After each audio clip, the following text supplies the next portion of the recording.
Hi friends, exam ഹണ്ടിന്റെ പുതിയൊരു വീഡിയോയിലേക്ക് എല്ലാവർക്കും സ്വാഗതം. നമ്മൾ ഇന്ന് ഡിസ്കസ് ചെയ്യാൻ പോകുന്നത് കറണ്ട് അഫയേഴ്സിലെ ഏറ്റവും ഇമ്പോർട്ടന്റ് ആയിട്ടുള്ള സെക്ഷൻ.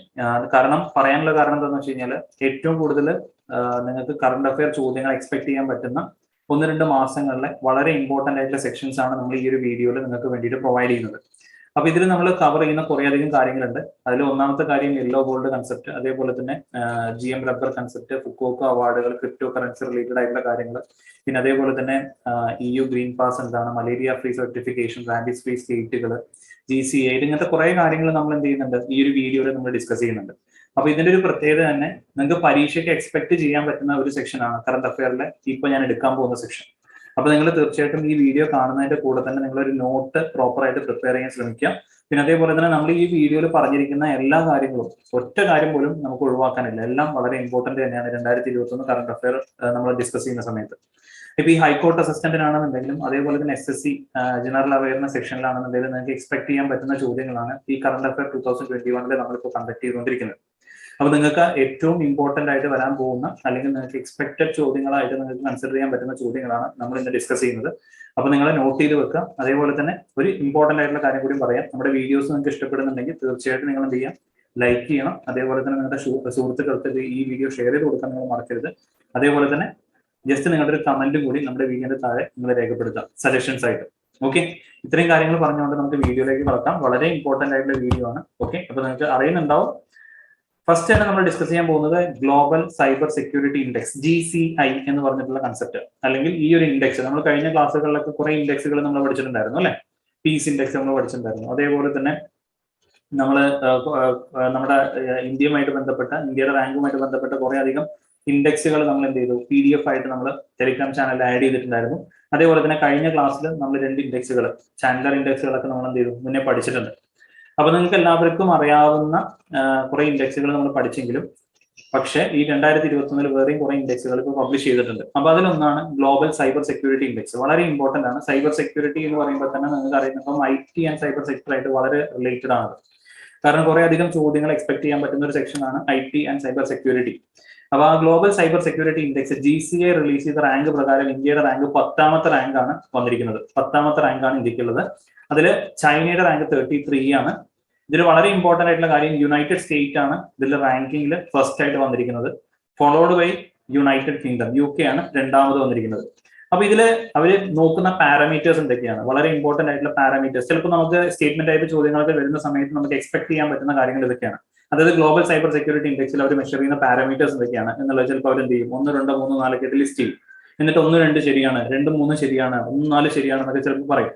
അപ്പൊ നമ്മൾ നോക്കേണ്ട വളരെ ഇമ്പോർട്ടന്റ് ആയിട്ട് പാരാമീറ്റേഴ്സ് എന്തൊക്കെയാണ്. ഒന്ന്, ലീഗൽ മെഷേഴ്സ്, എന്താണ് അവിടുത്തെ ഗവൺമെന്റ് എടുക്കുന്ന ലീഗൽ മെഷേഴ്സ്. രണ്ടാമത്, ടെക്നിക്കൽ ആയിട്ടുള്ള അവരുടെ ഒരു കേപ്പബിലിറ്റി എന്താണ്, ഈ ഗ്ലോബൽ സൈബർ സെക്യൂരിറ്റിയുമായിട്ട് ബന്ധപ്പെട്ട് അവർക്ക് എടുക്കുന്ന ടെക്നിക്കൽ ആയിട്ടുള്ള മെഷേഴ്സ് എന്തൊക്കെയാണ്. പിന്നെ അതേപോലെ ഓർഗനൈസേഷൻ മെഷേഴ്സ്, വളരെ ഇമ്പോർട്ടന്റ് ആയിട്ടുള്ള കാര്യമാണ് ഓർഗനൈസേഷൻ മെഷേഴ്സ്, കപ്പാസിറ്റി ഡെവലപ്മെന്റ്, പിന്നെ അതേപോലെ തന്നെ കോർപ്പറേഷൻസ്, ഇത്രയും കാര്യങ്ങളാണ് പാരാമീറ്റേഴ്സിൽ നമ്മൾ എന്ത് ചെയ്യുന്നത് ഗ്ലോബൽ സൈബർ സെക്യൂരിറ്റി ഇൻഡെക്സിൽ മെഷർ ചെയ്യുന്ന ഒരു കാര്യം. അപ്പൊ ഇത് റിലീസ് ചെയ്യുന്നത് ആരാണ്? ഇന്റർനാഷണൽ ടെലികമ്മ്യൂണിക്കേഷൻ യൂണിയൻ ആണ് ഇത് റിലീസ് ചെയ്യുന്നത്. ITU എന്ന് പറയും. ഓക്കെ, ITUവിന്റെ അണ്ടറിൽ വരുന്നതാണ് GCI അല്ലെങ്കിൽ ഗ്ലോബൽ സൈബർ സെക്യൂരിറ്റി ഇൻഡെക്സ് എന്ന് പറയുന്നത്.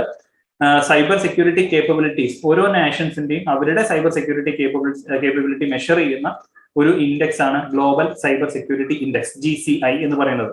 അപ്പൊ അതിൽ ഇന്ത്യയുടെ റാങ്ക് എത്രയാണ്? 10ാമത്തെ റാങ്കാണ്. ചൈനയുടെ റാങ്ക് എത്രയാണ്? 33 ആണ്. യുണൈറ്റഡ് നേഷൻസിന്റെ റാങ്ക് 1 ആണ്. യുണൈറ്റഡ് കിങ്ഡത്തിന്റെ റാങ്ക് 2ാം സ്ഥാനമാണ് എന്നുള്ളത് നിങ്ങൾ മറക്കരുത്. വളരെ ഇമ്പോർട്ടന്റ് ആയിട്ടുള്ള ഒരു ഇൻഡെക്സ് തന്നെയാണ് ഗ്ലോബൽ സൈബർ സെക്യൂരിറ്റി ഇൻഡെക്സ്. നിങ്ങൾക്ക് എക്സ്പെക്ട് ചെയ്യാൻ പറ്റുന്ന ഒരു ചോദ്യം തന്നെയാണ് ഇൻഡെക്സ് എന്ന്. നിങ്ങൾക്ക് കുറെ അധികം ഇൻഡെക്സുകൾ നമ്മൾ 2021 നമ്മൾ പഠിക്കുന്നുണ്ട്. അപ്പൊ അതിൽ എല്ലാ ഇൻഡെക്സുകളും നിങ്ങൾ പ്രോപ്പർ ആയിട്ട് നോക്കിയിട്ട് പോവുക. 2020 ചിലപ്പോൾ പബ്ലിഷ് ചെയ്തിട്ടുണ്ടാവില്ല, പക്ഷെ 2021 ചിലപ്പോൾ പബ്ലിഷ് ചെയ്തിട്ടുണ്ടാവുക. കൺഫ്യൂഷൻസ് നിങ്ങൾക്ക് ക്രിയേറ്റ് ചെയ്യാൻ ചാൻസസ് ഉണ്ട്. അപ്പൊ നിങ്ങൾ എന്ത് ചെയ്യുക, നമ്മൾ ആ PDF ടെലിഗ്രാമിൽ ഷെയർ ചെയ്തിട്ടുള്ള PDF നിങ്ങൾ നോക്കണം. പിന്നെ അതേപോലെ തന്നെ ഇപ്പൊ ഞാൻ പറഞ്ഞിട്ടുള്ള ഗ്ലോബൽ സൈബർ സെക്യൂരിറ്റി ഇൻഡെക്സ് വളരെ ഇമ്പോർട്ടന്റ് ആയിട്ട് തന്നെ കൺസിഡർ ചെയ്തിട്ട് മുന്നോട്ട് പോവുക. ഓക്കെ, IT ആൻഡ് സൈബർ ലോസിൽ നമ്മൾ കുറെ അധികം കാര്യങ്ങൾ പറഞ്ഞിട്ടുണ്ടായിരുന്നു. അതായത് ഏതൊക്കെയാണ് സൈബർ ക്രൈംസ് എന്നുള്ളത് ഡിസ്കസ് ചെയ്തിട്ടുണ്ടായിരുന്നു. പിന്നെ അതേപോലെ തന്നെ സൈബർ ലോസ് നമ്മൾ ഡിസ്കസ് ചെയ്തിട്ടുണ്ടായിരുന്നു. ഈ സൈബർ ലോസും സൈബർ ക്രൈമുകളൊക്കെ വളരെ ഇമ്പോർട്ടന്റ് ആണ്. പിന്നെ അതേപോലെ തന്നെ വെബ് ബ്രൗസേഴ്സ്, സെർച്ച് എഞ്ചിൻസ്, ഇങ്ങനത്തെ കാര്യങ്ങളൊക്കെ തന്നെ നമ്മൾ പല ക്ലാസ്സിലും നമ്മൾ ഡിസ്കസ് ചെയ്തതാണ്. അപ്പൊ നിങ്ങൾ അതെന്ത് ചെയ്യാൻ പറ്റുക, നിങ്ങൾ പറ്റുകയാണെന്നുണ്ടെങ്കിൽ ആ വീഡിയോ കൂടി ഒന്ന് കാണും. ഓക്കെ, നെക്സ്റ്റ് നമുക്ക് നോക്കേണ്ടത് Covishield and EU green pass എന്ന് പറഞ്ഞിട്ടുള്ള കൺസെപ്റ്റ് എന്താണ്? EU ഗ്രീൻ പാസ് അതായത് യൂറോപ്യൻ നേഷൻസിലേക്ക് നമ്മുടെ കോവിഡ് വാക്സിനേഷൻ എടുത്തിട്ടുള്ള ആൾക്കാർക്കുള്ള ട്രാവൽ റെസ്ട്രിക്ഷൻസ് ഒഴിവാക്കി കൊടുക്കുന്ന ഒരു പാസ് ആണ് ഗ്രീൻ പാസ് എന്ന് പറയുന്നത്. ഓക്കെ, അപ്പൊ നമ്മുടെ നാട്ടിൽ കോവിഷീൽഡ് വാക്സിൻ ഉണ്ടായിരുന്നു. അതായത് ജൂലൈ കാലഘട്ടത്തിൽ ആണ് ഈ ശരിക്കും പറഞ്ഞ ഗ്രീൻ പാസ് എന്ന് പറഞ്ഞിട്ടുള്ള കൺസെപ്റ്റ് തന്നെ വരുന്നത്. ഒരു ശരിക്കും പറഞ്ഞ ഒരു പാസ്പോർട്ട് അതുപോലെ തന്നെ ഗ്രീൻ പാസ് കിട്ടുന്നവർക്ക് യൂറോപ്യൻ നേഷൻസിൽ പോകാൻ വേണ്ടിയിട്ട് റെസ്ട്രിക്ഷൻസ് ഒന്നുമില്ല, അവർക്ക് ക്വാറന്റൈൻ കാര്യങ്ങളൊന്നുമില്ല. പക്ഷെ എന്തുണ്ടായി, നമ്മുടെ കോവിഡ് വാക്സിന് ഈ യൂറോപ്യൻ മെഡിക്കൽ ഏജൻസിന്റെ ഒരു അപ്രൂവൽ ആ സമയത്ത് കിട്ടിയില്ല. അങ്ങനെ യൂറോപ്യൻ മെഡിക്കൽ ഏജൻസിന്റെ അപ്രൂവൽ കിട്ടാത്തതുകൊണ്ട് ഇന്ത്യയിൽ നിന്ന് വരുന്ന അല്ലെങ്കിൽ കോവിഷീൽഡ് വാക്സിൻ എടുത്തിട്ട് യൂറോപ്യൻ നേഷൻസിലേക്ക് 14 യൂറോപ്യൻ നേഷൻസ് ആണ് അതിൽ ലിസ്റ്റ് ചെയ്തിട്ടുള്ളത്. 14 യൂറോപ്യൻ നേഷൻസിലേക്ക് പോകുന്ന ആൾക്കാർക്ക് നിർബന്ധിത ക്വാറന്റൈനും അതേപോലെ തന്നെ പല പ്രശ്നങ്ങളും, അതായത് ട്രാവൽ ബാൻസ് അടക്കം പല പ്രശ്നങ്ങളും അത് എക്സ്പീരിയൻസ് ചെയ്യപ്പെട്ടു. അപ്പൊ അങ്ങനെ ആ ഒരു സമയത്ത് അപ്രോക്സിമേറ്റ്ലി ഈ ജൂൺ ജൂലൈ കാലഘട്ടത്തിൽ ഏറ്റവും കൂടുതൽ ഡിസ്കസ് ചെയ്തിട്ടുള്ള ഒരു കാര്യമായിരുന്നു യൂറോപ്യൻ നേഷൻസിന്റെ ഈ ഗ്രീൻ പാസ് എന്ന് പറഞ്ഞിട്ടുള്ള കൺസെപ്റ്റ്. അപ്പൊ ഗ്രീൻ പാസ് എഫക്ട് ചെയ്ത് അത് എന്നാണ് ഇൻട്രൊഡ്യൂസ് ചെയ്തത്? ജൂലൈ 1, 2021 ഇൻട്രൊഡ്യൂസ് ചെയ്തത്. യൂറോപ്യൻ മെഡിക്കൽ ഏജൻസീസിന്റെ ഓതറൈസേഷൻ ഉള്ള വാക്സിൻസ് എടുത്ത ആൾക്കാർക്ക് മാത്രമേ അവർ എന്ത് ചെയ്തിട്ടുള്ളൂ, പ്രോപ്പർ ആയിട്ട് ട്രാവൽ റെസ്ട്രിക്ഷൻസ് ഒന്നും ഇല്ലാതെ ട്രാവൽ ചെയ്യാനുള്ള ഒരു ഓപ്പർച്യൂണിറ്റി പ്രൊവൈഡ് ചെയ്തിട്ടുണ്ടായിരുന്നുള്ളൂ. അതിൽ സ്റ്റക്കായി പോയ ഒരു വാക്സിൻ ആയിരുന്നു കോവിഷീൽഡ് എന്ന് പറയുന്നത് എന്ന് നിങ്ങൾ മറക്കരുത്. വളരെ ഇമ്പോർട്ടന്റ് ആയിട്ടുള്ള കാര്യമാണ് ഗ്രീൻ പാസ് എന്ന് പറഞ്ഞിട്ടുള്ള കാര്യം. Okay, Covishield and green pass. Okay, clear ആണല്ലോ. നമുക്ക് നെക്സ്റ്റ് സെക്ഷൻ നോക്കാം, മലേറിയ ഫ്രീ സർട്ടിഫിക്കേഷൻസ്. ഓക്കെ, ഞാനിപ്പോൾ എടുക്കുന്ന കാര്യങ്ങൾ നിങ്ങൾക്ക് ക്ലിയർ ആണെന്നുണ്ടെങ്കിൽ നിങ്ങൾ ഓരോ സെക്ഷൻസ് കഴിയുമ്പോഴും അറ്റ്ലീസ്റ്റ് ഒന്ന് നിങ്ങൾ ലൈവ് ചാറ്റിൽ നിങ്ങൾ എന്ത് ചെയ്യാം, നിങ്ങളുടെ ഒരു ഓക്കെ അല്ലെങ്കിൽ ഒരു തമ്പെങ്കിലും നിങ്ങൾ റെപ്രസെന്റേഷൻ ആയിട്ട് കൊടുക്കുക. കാരണം നമുക്ക് കുറച്ചും കൂടി ഇന്ററാക്റ്റീവ് ആയിട്ട് നിങ്ങളുടെ ഡൗട്ടുകളൊക്കെ ക്ലിയർ ചെയ്ത് പോകാൻ വേണ്ടിയിട്ടാണ് നമ്മളിങ്ങനെ പറയുന്നത്. ഓക്കെ, അപ്പൊ നിങ്ങൾ ഒരു കാര്യം ഒരു ആക്ടിവിറ്റി ചെയ്യുമ്പോൾ ഓട്ടോമാറ്റിക്കലി നിങ്ങൾക്ക് എന്തുണ്ടാവും, ആ പഠിച്ച കാര്യം ഒന്ന് റിലേറ്റ് ചെയ്യാൻ പറ്റും. ഓക്കെ, ജസ്റ്റ് നിങ്ങൾ ചിലപ്പോൾ ഈ മലേറിയ ഫ്രീ സർട്ടിഫിക്കേഷൻ നിങ്ങൾ പഠിച്ചു, ജസ്റ്റ് ഒന്ന് ടൈപ്പ് ചെയ്യുമ്പോൾ തന്നെ ചിലപ്പോൾ നിങ്ങളുടെ മനസ്സിലൊരു സ്റ്റോറി ഞാൻ ഒന്ന് ടൈപ്പ് ചെയ്താണല്ലോ പരീക്ഷയ്ക്ക് പോകുമ്പോൾ ചിലപ്പോൾ ആ ഒരു കാര്യം ഓർമ്മയിൽ നിൽക്കാനുള്ള ചാൻസസ് കൂടുതലാണ്. അപ്പോൾ നിങ്ങൾ എന്ത് ചെയ്യുക, ഒരു ആക്ടിവിറ്റി ഓറിയന്റഡ് ആയിട്ട് പഠിക്കാൻ ശ്രമിക്കുക. ഓക്കെ, അപ്പൊ നമുക്ക് ടോപ്പിക്കിലേക്ക് പോകാം. മലേറിയ ഫ്രീ സർട്ടിഫിക്കേഷൻ വളരെ ഇമ്പോർട്ടന്റ് ആയിട്ടുള്ള കൺസെപ്റ്റ് ആണ് malaria free certification. World Health organisation ഇപ്പൊ റീസെന്റ്ലി ചൈന എന്ന് പറഞ്ഞിട്ടുള്ള കൺട്രീനെ മലേറിയ ഫ്രീ ആയിട്ട് അവർ ഡിക്ലെയർ ചെയ്തു. മലേറിയ ഫ്രീ ആയിട്ട് ഡിക്ലെയർ ചെയ്യുന്ന ലാസ്റ്റത്തെ കൺട്രിയാണ് ഇപ്പൊ ചൈന, 2021 വന്നിരിക്കുന്ന ചൈന. ഓക്കെ, അപ്പൊ അതിൽ ഏറ്റവും ഇമ്പോർട്ടന്റ് ആയിട്ടുള്ള കാര്യം എന്ന് വെച്ച് കഴിഞ്ഞാൽ ലാസ്റ്റ് 3 വർഷങ്ങളിൽ മലേറിയ ആ കൺട്രിയിൽ റിപ്പോർട്ട് ചെയ്യപ്പെടാത്ത കൺട്രി ഏതാണോ ആ കൺട്രിക്കാണ് ഈ ഒരു പദവി കൊടുക്കുന്നത്. ഓക്കെ, മിനിമം റിക്വയർമെന്റ് ഇതാണ്, ലാസ്റ്റ് കോൺസിക്യൂട്ടീവ് ആയിട്ടുള്ള 3 വർഷങ്ങളിൽ മലേറിയ റിപ്പോർട്ട് ചെയ്യാൻ പാടില്ല ആ കൺട്രിയിൽ. അങ്ങനത്തെ കൺട്രീസിന് മാത്രമേ എന്ത് ചെയ്യുള്ളൂ, World Health Organization malaria free certification provide ചെയ്യുള്ളൂ. അപ്പൊ അങ്ങനെ ചൈനയാണ് ഫസ്റ്റ് കൺട്രി, ഈ ലാസ്റ്റ് കൺട്രി ഇപ്പൊ കറന്റ് 2021 ഹു വെസ്റ്റേൺ പസഫിക് റീജിയനിലെ ഫസ്റ്റ് കൺട്രി ആയിട്ട് വന്നിട്ടുള്ള ചൈനയാണ്. ലാസ്റ്റ് ആയിട്ട് കൊടുത്തിരിക്കുന്നത് ചൈനയ്ക്കാണ്. ആൻഡ് വളരെ ഇമ്പോർട്ടന്റ് ആയിട്ടുള്ള കാര്യം, ഈ സർട്ടിഫിക്കേഷൻ പ്രൊവൈഡ് ചെയ്യുന്ന ആരാണെന്നുള്ള ചിലപ്പോൾ ചോദിക്കാൻ ചാൻസ് ഉണ്ട്. വേൾഡ് ഹെൽത്ത് ഓർഗനൈസേഷൻ ആണ് ഈ ഒരു സർട്ടിഫിക്കേഷൻ പ്രൊവൈഡ് ചെയ്യുന്നത്. അപ്പോൾ ഹുവിന്റെ വെസ്റ്റേൺ പസഫിക് റീജിയനിലെ ഫസ്റ്റത്തെ മലേറിയ ഫ്രീ കൺട്രി എന്ന് പറയുന്നത് ചൈനയാണ്. ലാസ്റ്റ് 3 വർഷം മലേറിയ റിപ്പോർട്ട് ചെയ്യപ്പെടാത്തതുകൊണ്ടാണ് മലേറിയ ഫ്രീ സർട്ടിഫിക്കേഷൻ ചൈനയ്ക്ക് കൊടുക്കാൻ ഉണ്ടായ ഒരു കാരണം. ഓക്കെ, ക്ലിയർ ആണല്ലോ, ഡൗട്ട് ഒന്നും ഇല്ലാന്ന് വിചാരിക്കുന്നു. ഓക്കെ ആണെന്നുണ്ടെങ്കിൽ ഓക്കെ ആണെന്ന് നിങ്ങൾ പറയാം. ഓക്കെ, നെക്സ്റ്റ് നമുക്ക് നോക്കേണ്ടത് മൊബൈൽ വേൾഡ് കോൺഗ്രസ് ആണ്. മൊബൈൽ വേൾഡ് കോൺഗ്രസ് എന്ന് പറഞ്ഞിട്ടുള്ള ഈ ഒരു സമ്മിറ്റ് അല്ലെങ്കിൽ ഒരു conference. Okay, mobile World Congress അല്ലെങ്കിൽ MWC നടക്കുന്നത് ബാർസിലോണയിലാണ് എല്ലാ വർഷവും. അപ്പൊ ഇതിന്റെ മേജർ ആയിട്ടുള്ള ഒരു ഇമ്പോർട്ടൻസ് എന്താണ്, എന്തിനു വേണ്ടിയിട്ടാണ് നടക്കുന്നത്? അതായത് ടെലികോം ഇൻഡസ്ട്രീസിലുള്ള ഇന്നോവേഷൻസ് ഐഡന്റിഫൈ ചെയ്യാനും അതേപോലെ തന്നെ കുറച്ചും കൂടി പ്രൊമോഷൻസും അതേപോലെ തന്നെ ഇന്നോവേറ്റീവ് ആയിട്ടുള്ള പ്രൊജക്ട്സിനെ സപ്പോർട്ട് ചെയ്യാനൊക്കെ വേണ്ടിയിട്ടുള്ള ഒരു കോൺഗ്രസ് അല്ലെങ്കിൽ മൊബൈൽ വേൾഡ് കോൺഗ്രസ് ആണ് ബാർസിലോണയിൽ എല്ലാ വർഷവും നടക്കുന്ന ഈ മൊബൈൽ വേൾഡ് കോൺഗ്രസ് എന്ന് പറയുന്നത്. അപ്പൊ അതിനെ ഹോസ്റ്റ് ചെയ്യുന്നത് ആരാണ്, ശരിക്കും അത് കണ്ടക്ട് ചെയ്യുന്നത് ആരാണ്? Global System for Mobile Communication, ഗാമയാണ് ഈ മൊബൈൽ വേൾഡ് കോൺഗ്രസ് എന്ന് പറഞ്ഞിട്ടുള്ള ഈ ഒരു സമിറ്റ് അല്ലെങ്കിൽ ഒരു കോൺഫറൻസ് അവർ കണ്ടക്ട് ചെയ്യുന്നത്. ഓക്കെ, ഗാമയാണ് മൊബൈൽ വേൾഡ് കോൺഗ്രസ് ഹോസ്റ്റ് ചെയ്യുന്ന ആ ഒരു institution. Okay, Global System for Mobile Communications. Okay, അതേപോലെ തന്നെ മാത്സ് ഗ്രാൻഡിയഡ് ആണ് ഇപ്പൊ കറണ്ട് ഡയറക്ടർ ജനറൽ, GSMAയുടെ കറണ്ട് ഡയറക്ടർ ജനറൽ ആയിട്ട് വന്നിരിക്കുന്നത് ആരാണ്? മാത്സ് ഗ്രാൻഡിയഡ് ആണ് ഇപ്പോഴത്തെ കറണ്ട് ഡയറക്ടർ ജനറൽ ആയിട്ട് GSMAയിൽ വന്നിരിക്കുന്നത്. അപ്പോൾ വളരെ ഇമ്പോർട്ടന്റ് ആയിട്ടുള്ള കാര്യം, മൊബൈൽ വേൾഡ് കോൺഗ്രസ് എവിടെയാണ് നടക്കുന്നത്? ബാർസിലോണയിലാണ് നടക്കുന്നത്. എന്താണ് അവരുടെ main aim? Focusing on innovations in telecom industry. പിന്നെ ഗാമ ആണ് ഹോസ്റ്റ്. അവരെ വേറെ പറയുന്ന പേര് എന്താണ്? Global System for Mobile communication, GSMA എന്ന് പറയും. GSMAയുടെ ഇപ്പോഴത്തെ കറണ്ട് ഡയറക്ടർ ആരാണ്? മാത്സ് ഗ്രാൻഡഡ് ആണ്. ഇത്രയും കാര്യങ്ങൾ നിങ്ങൾ എന്ത് ചെയ്യുക, മറക്കാണ്ടിരിക്കുക, വളരെ ഇമ്പോർട്ടന്റ് ആയിട്ട് തന്നെ കൺസിഡർ ചെയ്ത് വെക്കുക. ഓക്കെ, ബാർസലോണയിലാണ് ഇത് നടക്കുന്നത്, എല്ലാ വർഷവും ബാർസലോണയിലാണ് ഇപ്പോൾ നടന്നുകൊണ്ടിരിക്കുന്നത്. അപ്പോൾ ഫോക്കസ് ചെയ്യുന്നത് ഇന്നോവേഷൻസിലാണ് എന്നുള്ളത് നിങ്ങൾ മറക്കരുത്, വളരെ ഇമ്പോർട്ടന്റ് ആണ്. ഓക്കെ, ഓക്കെ അല്ലേ, ക്ലിയർ അല്ലേ, ക്ലിയർ ആണോ? Okay, fine fine fine. Okay, next നമ്മൾ നോക്കുന്നത് ഫുക്കോക്ക ഗ്രാൻഡ് പ്രൈസ് 2021. ഓക്കെ, ഫുക്കോക്ക എന്ന് പറയുമ്പോൾ തന്നെ നിങ്ങൾക്ക് അറിയുന്നുണ്ടാവും, വളരെ ഫേമസ് ആയിട്ടുള്ള ഒരു പ്രൈസ് ആണ് അല്ലെ, ഫുക്കോക്ക അവാർഡ്. നമ്മൾ എല്ലാ വളരെ ഇമ്പോർട്ടന്റ് ആയിട്ട് പലപ്പോഴും നമ്മുടെ ന്യൂസ് പേപ്പറിൽ കണ്ടിട്ടുള്ള ഒരു കാര്യമാണ് ഫുക്കോക്ക ഗ്രാൻഡ് പ്രൈസ്, ഫുക്കോക്ക അവാർഡിനെ കുറിച്ചൊക്കെ നമ്മൾ വായിച്ചിട്ടുണ്ട്. അപ്പൊ അതിൽ 2021 പി സൈനാഥ് എന്ന് പറഞ്ഞിട്ടുള്ള വ്യക്തിക്ക് ഗ്രാൻഡ് പ്രൈസ് കിട്ടി. ഓക്കെ, ഇത് ഫുക്കോക്ക ഗ്രാൻഡ് പ്രൈസ്, ഫുക്കോക്ക അവാർഡിന്റെ ഒരു പ്രത്യേകത എന്ന് വെച്ചാൽ 3 കാറ്റഗറിയിലാണ് പ്രൈസ് കൊടുക്കുന്നത്. ഗ്രാൻഡ് പ്രൈസ് ആണ് പി സൈനാഥ് എന്ന് പറഞ്ഞിട്ടുള്ള വ്യക്തിക്കാണ് പ്രാവശ്യം കിട്ടിയത്. അതേപോലെ രണ്ടാമത്തെ കാറ്റഗറി എന്ന് പറഞ്ഞാൽ അക്കാഡമിക് പ്രൈസ് ആണ്. അക്കാഡമിക് പ്രൈസ് കിട്ടിയത് കിഷിമോട്ടോ മിയോ എന്ന് പറഞ്ഞിട്ടുള്ള ജപ്പാനിലുള്ള അക്കാഡമിക് പ്രൊഫസർക്കാണ് എന്ത് കിട്ടിയത്, കിഷിമോട്ടോ മിയോ, ജപ്പാനിലുള്ള വ്യക്തിയാണ്. അപ്പൊ അദ്ദേഹത്തിനാണ് അക്കാഡമിക് പ്രൈസ്, ഈ ഫുക്കോക്കയുടെ അക്കാഡമിക് പ്രൈസ് കിട്ടിയത്. അതേപോലെ തന്നെ ആർട്സ് ആൻഡ് കൾച്ചർ പ്രൈസ് കിട്ടിയത് ആർക്കാണ്, പ്രബ്ദ യോൺ, തായ്ലാന്റിലെ പ്രബ്ദ യോൺ എന്നാണ് ഈ പറഞ്ഞ പോലെ ഫുക്കോക്കയുടെ ആർട്സ് ആൻഡ് കൾച്ചർ പ്രൈസ് ലഭിച്ചത്. അപ്പൊ ഇതില് ജേർണലിസ്റ്റ് ആയിരുന്ന പി സൈനാഥ് ഗ്രാൻഡ് പ്രൈസ് ആണ് കിട്ടിയത് അദ്ദേഹത്തിന്. പിന്നെ അദ്ദേഹത്തിന്റെ ഒരു ബുക്ക് വളരെ ഫേമസ് ആണ്, everybody loves A good drought എന്ന് പറഞ്ഞൊരു ബുക്ക് പി സൈനാഥ് എഴുതിയിട്ടുണ്ടായിരുന്നു. അപ്പൊ അത് നിങ്ങൾ നോട്ട് ചെയ്ത് വെക്കുക. ചിലപ്പോൾ ചോദിക്കുന്നത് റിലേറ്റഡ് ആയിട്ടായിരിക്കും. Identify the correct statement with regards to P Sainath എന്ന് പറഞ്ഞിട്ടുള്ള ഒരു ചോദ്യമായിരിക്കും ചിലപ്പോൾ വരാൻ പോകുന്നത്. അപ്പൊ അദ്ദേഹം ഒരു ജേർണലിസ്റ്റ് ആണോ?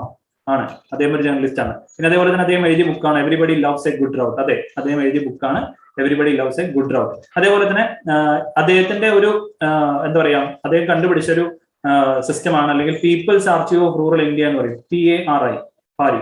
2014 സ്റ്റാർട്ട് ചെയ്തിട്ടുള്ള ഒരു ഓൺലൈൻ പ്ലാറ്റ്ഫോമാണ്. അത് ഫോക്കസ് ചെയ്യുന്ന എന്തൊക്കെയാണെന്ന് വെച്ചാൽ, ഒന്ന് social and economic inequality, poverty, rural affairs, poverty, aftermath of globalisation, ഇത്രയും കാര്യങ്ങൾ ഫേസ് ചെയ്തുകൊണ്ട് അല്ലെങ്കിൽ ഇൻക്ലൂഡ് ചെയ്തുകൊണ്ട് അദ്ദേഹം സ്റ്റാർട്ട് ചെയ്തിട്ടുള്ള ഒരു ഓൺലൈൻ പ്ലാറ്റ്ഫോമാണ് ഈ people's archive of rural India. ഈ റൂറൽ ആയിട്ടുള്ള കമ്മ്യൂണിറ്റീസിന് വേണ്ടിയിട്ടുള്ള people's archive of rural India എന്ന് പറഞ്ഞിട്ടുള്ള ഓൺലൈൻ പ്ലാറ്റ്ഫോം സ്റ്റാർട്ട് ചെയ്ത ആരാണ്, പി സൈനാഥ് ആണ് എന്ന് നിങ്ങൾ മറക്കരുത്. ഈ ഫുക്കോക്ക അവാർഡ് കൊടുക്കുന്നത് എവിടെ നിന്നാണ്, സിറ്റി ഓഫ് ഫുക്കോക്ക എന്നാണ് ഈ ഒരു അവാർഡ് കൊടുക്കുന്നത് അല്ലെ. അതേപോലെ തന്നെ ഫുക്കോക്ക സിറ്റി ഇന്റർനാഷണൽ ഫൗണ്ടേഷൻ ആണ് ഈ അവാർഡ് എല്ലാ വർഷവും പ്രൊവൈഡ് ചെയ്യുന്നത്. നിങ്ങൾ മറക്കരുത്, വളരെ ഇമ്പോർട്ടന്റ് ആണ് കേട്ടോ. ഓക്കെ, ഫുക്കോക്ക സിറ്റി ഇന്റർനാഷണൽ ഫൗണ്ടേഷൻ ആണ് ഈ ഒരു അവാർഡ് കൊടുക്കുന്നത്. അപ്പൊ ജേർണലിസ്റ്റ് ആയ പി സൈനാഥ്, അതേപോലെ തന്നെ അക്കാഡമിക് പ്രൈസ് കിട്ടിയത് ആർക്കാണ്, കിഷിമോട്ടോ മിയോ. അതേപോലെ ആർട്സ് ആൻഡ് കൾച്ചർ പ്രൈസ് പ്രബ്ദ യോൺ. അതില് പി സൈനാഥ്, അതേപോലെ കിഷിമോട്ടോ മിയോ, പ്രബ്ദ യോൺ, ഈ 3 പേരുടെയും പേര് നിങ്ങൾ മറക്കരുത്, വളരെ ഇമ്പോർട്ടന്റ് ആയിട്ട് നിങ്ങൾ നോട്ട് ചെയ്ത് വെക്കുക. പിന്നെ അതേപോലെ തന്നെ പി സൈനാഥിന്റെ ബുക്ക്, ഫേമസ് ആയിട്ടുള്ള ബുക്ക് നിങ്ങൾ നോട്ട് ചെയ്ത് വെക്കുക. അതേപോലെ പി സൈനാഥിന്റെ People's archive of rural India എന്ന് പറഞ്ഞിട്ടുള്ള ഓൺലൈൻ പ്ലാറ്റ്ഫോമിനെ കുറിച്ച് നിങ്ങൾ മറക്കരുത്. ഫുക്കോക്ക സിറ്റി ഇന്റർനാഷണൽ ഫൗണ്ടേഷൻ ആണ് ഈ അവാർഡ് പ്രൊവൈഡ് ചെയ്യുന്നത് എന്നുള്ളത് നിങ്ങൾ നോട്ട് ചെയ്ത് വെക്കുക. ഇത്രയും കാര്യങ്ങൾ നിങ്ങൾ നോട്ട് ചെയ്ത് റെഡിയാക്കി വെക്കുക. ഓക്കെ, ക്ലിയർ അല്ലേ? ഡൗട്ട് എന്തെങ്കിലും ഉണ്ടോ? ഓക്കെ, നെക്സ്റ്റ് നമ്മൾ ഡിസ്കസ് ചെയ്യാൻ പോകുന്നത് ബിനാൻസ് വേഴ്സസ് UK എന്ന് പറഞ്ഞിട്ടുള്ള കൺസെപ്റ്റ് ആണ്. Binance versus UK. Okay, Binance എന്ന് പറയുന്നത് ക്രിപ്റ്റോ കറൻസി റിലേറ്റഡ് ആയിട്ടുള്ള വളരെ ഫേമസ് ആയിട്ടുള്ള അല്ലെങ്കിൽ ലീഡിംഗ് ഓർഗനൈസേഷൻ എന്ന് തന്നെ നമുക്ക് പറയാം ബിനാൻസിനെ. ഓക്കെ, അവര് സിറ്റുവേറ്റ് ചെയ്തിരിക്കുന്നത് അല്ലെങ്കിൽ അവർ ഫൗണ്ട് ചെയ്ത് 2017 സിമാൻ ഐലൻഡ്സിലാണ് അവർ സ്ഥിതി ചെയ്യുന്നത്. പക്ഷേ ഇപ്പൊ കറന്റ് റീസെന്റ് ഒരു വലിയ ഇഷ്യൂ ആണ്. UK, യുണൈറ്റഡ് കിങ്ഡം ഈ ബിനാൻസ് എന്ന് പറഞ്ഞിട്ടുള്ള ഓർഗനൈസേഷനും തമ്മിലൊരു വലിയ ഫൈറ്റ് തന്നെ ശരിക്കും പറഞ്ഞാൽ വേൾഡ് ക്രിപ്റ്റോ മാർക്കറ്റിൽ നടന്നിട്ടുള്ള ഒരു ഫൈറ്റ് ആയിട്ടാണ് നമുക്ക് ഇതിനെ കൺസിഡർ ചെയ്യാം. കാരണം കുറെ ന്യൂസസ് ഇതിനെ ബേസ് ചെയ്തുകൊണ്ട് times of India, Hindustan times, അതേപോലെ തന്നെ നമ്മുടെ ഹിന്ദുവില് ഒക്കെ നമ്മൾ വായിച്ചിട്ടുണ്ട്. അപ്പൊ ഇതിൽ ഏറ്റവും ഇമ്പോർട്ടന്റ് ആയിട്ടുള്ള ഒരു കാര്യം എന്ന് വെച്ചാൽ ഇതില് ഫിനാൻഷ്യൽ കണ്ടക്ട് അതോറിറ്റി, FCA എന്ന് പറയും. ഈ FCAയുടെ പ്രത്യേകത എന്ന് വെച്ചാൽ യുണൈറ്റഡ് കിങ്ഡത്തിൽ സ്ഥിതി ചെയ്യുന്ന അല്ലെങ്കിൽ UK ബേസ്ഡ് ആയിട്ടുള്ള ഫിനാൻഷ്യൽ റെഗുലേറ്ററി ബോഡിയാണ് ഈ FCA. ഈ FCA ശരിക്കും ഇൻഡിപെൻഡന്റ് ആയിട്ട് ഓപ്പറേറ്റ് ചെയ്യാണ്. UK ഗവൺമെന്റുമായിട്ട് ഡയറക്റ്റ് ആയിട്ട് റിലേഷൻസിലൊന്നും അല്ല അവരുള്ളത്. ഇൻഡിപെൻഡന്റ് ഓർഗനൈസേഷൻ, ഇൻഡിപെൻഡന്റ് ആയിട്ട് നടക്കുന്ന റെഗുലേറ്ററി ബോഡിയാണ്. അപ്പൊ ഇവരെന്ത് ചെയ്യുന്നു, കംപ്ലീറ്റ് ക്രിപ്റ്റോ എക്സ്ചേഞ്ചസിനെ ഐഡന്റിഫൈ ചെയ്ത് പഠിക്കലും കാര്യങ്ങളൊക്കെ നടക്കുന്ന ഒരു വലിയൊരു സിസ്റ്റമാണ് ഈ പറഞ്ഞാൽ FCA എന്ന് പറയുന്നത്.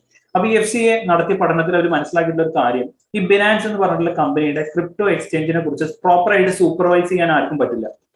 ഓക്കെ, അപ്പൊ അതിൽ ഇൻവെസ്റ്റ് ചെയ്യുന്ന കൺസ്യൂമേഴ്സ് വളരെയധികം റിസ്ക് ഫേസ് ചെയ്യാൻ ചാൻസസ് ഉണ്ട് എന്നുള്ളത് അവരെന്ത് ചെയ്തു, ബ്രിട്ടന്റെ ഫിനാൻഷ്യൽ കണ്ടക്ട് അതോറിറ്റി പറഞ്ഞു. അപ്പൊ അങ്ങനെ എന്ത് ചെയ്തു, ബിനാൻസിന് UK ഒരു റെസ്ട്രിക്ഷൻ ഏർപ്പെടുത്തി. ഈ റെസ്ട്രിക്ഷൻ എന്ന് പറഞ്ഞാൽ ഇപ്പോൾ ഓൾറെഡി ഇൻവെസ്റ്റ് ചെയ്തിട്ടുള്ള ആൾക്കാർക്കല്ല, ഇനി പുതിയ ഇൻവെസ്റ്റ്മെന്റ് സ്വീകരിക്കുന്നതിൽ UK എന്ത് ചെയ്തു, ബിനാൻസിനെ എതിർത്തു, സ്റ്റോപ്പ് ചെയ്തു. അങ്ങനെ ഇപ്പൊ കറന്റ് അതിന്റെ ഒരു അപ്ഡേറ്റ് എന്നുള്ള രീതിയിൽ ഡിസംബറിൽ അവർ പറഞ്ഞിരിക്കുന്നത് ബിനാൻസ് UK വർക്ക് ചെയ്യാനുള്ള കംപ്ലീറ്റ് റെഗുലേഷൻസ് പേപ്പർ വർക്ക്സ് കാര്യങ്ങളൊക്കെ ഓൾമോസ്റ്റ് കംപ്ലീറ്റ് ആയി എന്നുള്ള രീതിയിൽ ഇപ്പൊ ഡിസംബറിൽ ഒരു ന്യൂസും കൂടി വരുന്നുണ്ട്. അപ്പൊ നിങ്ങൾ നോക്കേണ്ട കാര്യം, ബിനാൻസ് എന്ന് പറയുന്നത് ആരാണ്? ഒരു ക്രിപ്റ്റോ എക്സ്ചേഞ്ച് ആണ്, വളരെ ഫേമസ് ആയിട്ടുള്ള ലീഡിംഗ് ഓർഗനൈസേഷൻ ആണ് ക്രിപ്റ്റോ കറൻസിയിൽ.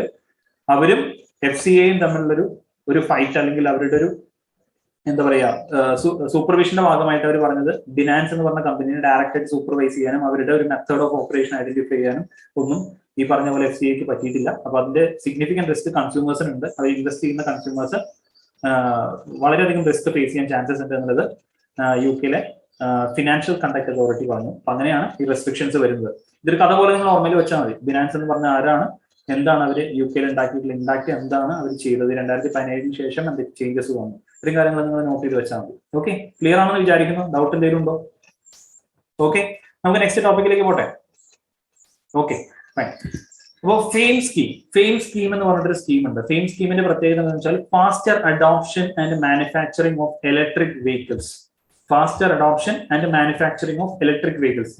ഇത് സത്യം പറഞ്ഞാൽ നിങ്ങൾക്ക് ഒരു essay ക്വസ്റ്റ്യൻ ആയിട്ട് തന്നെ നിങ്ങൾക്ക് എക്സ്പെക്ട് ചെയ്യാൻ പറ്റുന്ന ഒരു കാര്യമാണ്. ഈ ഫെയിം അല്ലെങ്കിൽ ഇലക്ട്രിക് വെഹിക്കിൾസിന്റെ ഒരു ഡെവലപ്മെന്റ്, ഇന്ത്യയിലുള്ള ഒരു കോൺട്രിബ്യൂഷൻ ഒക്കെ ചിലപ്പോൾ നമുക്ക് എന്ത് ചെയ്യാൻ പറ്റും, ഈ essay ടൈപ്പ് ക്വസ്റ്റ്യൻ ആയിട്ട് നമുക്ക് എക്സ്പെക്ട് ചെയ്യാൻ പറ്റും. അപ്പൊ ഈ ഫെയിം സ്കീം നിങ്ങൾ മനസ്സിലാക്കണം, വളരെ ഇമ്പോർട്ടന്റ് ആയിട്ടുള്ളതാണ്.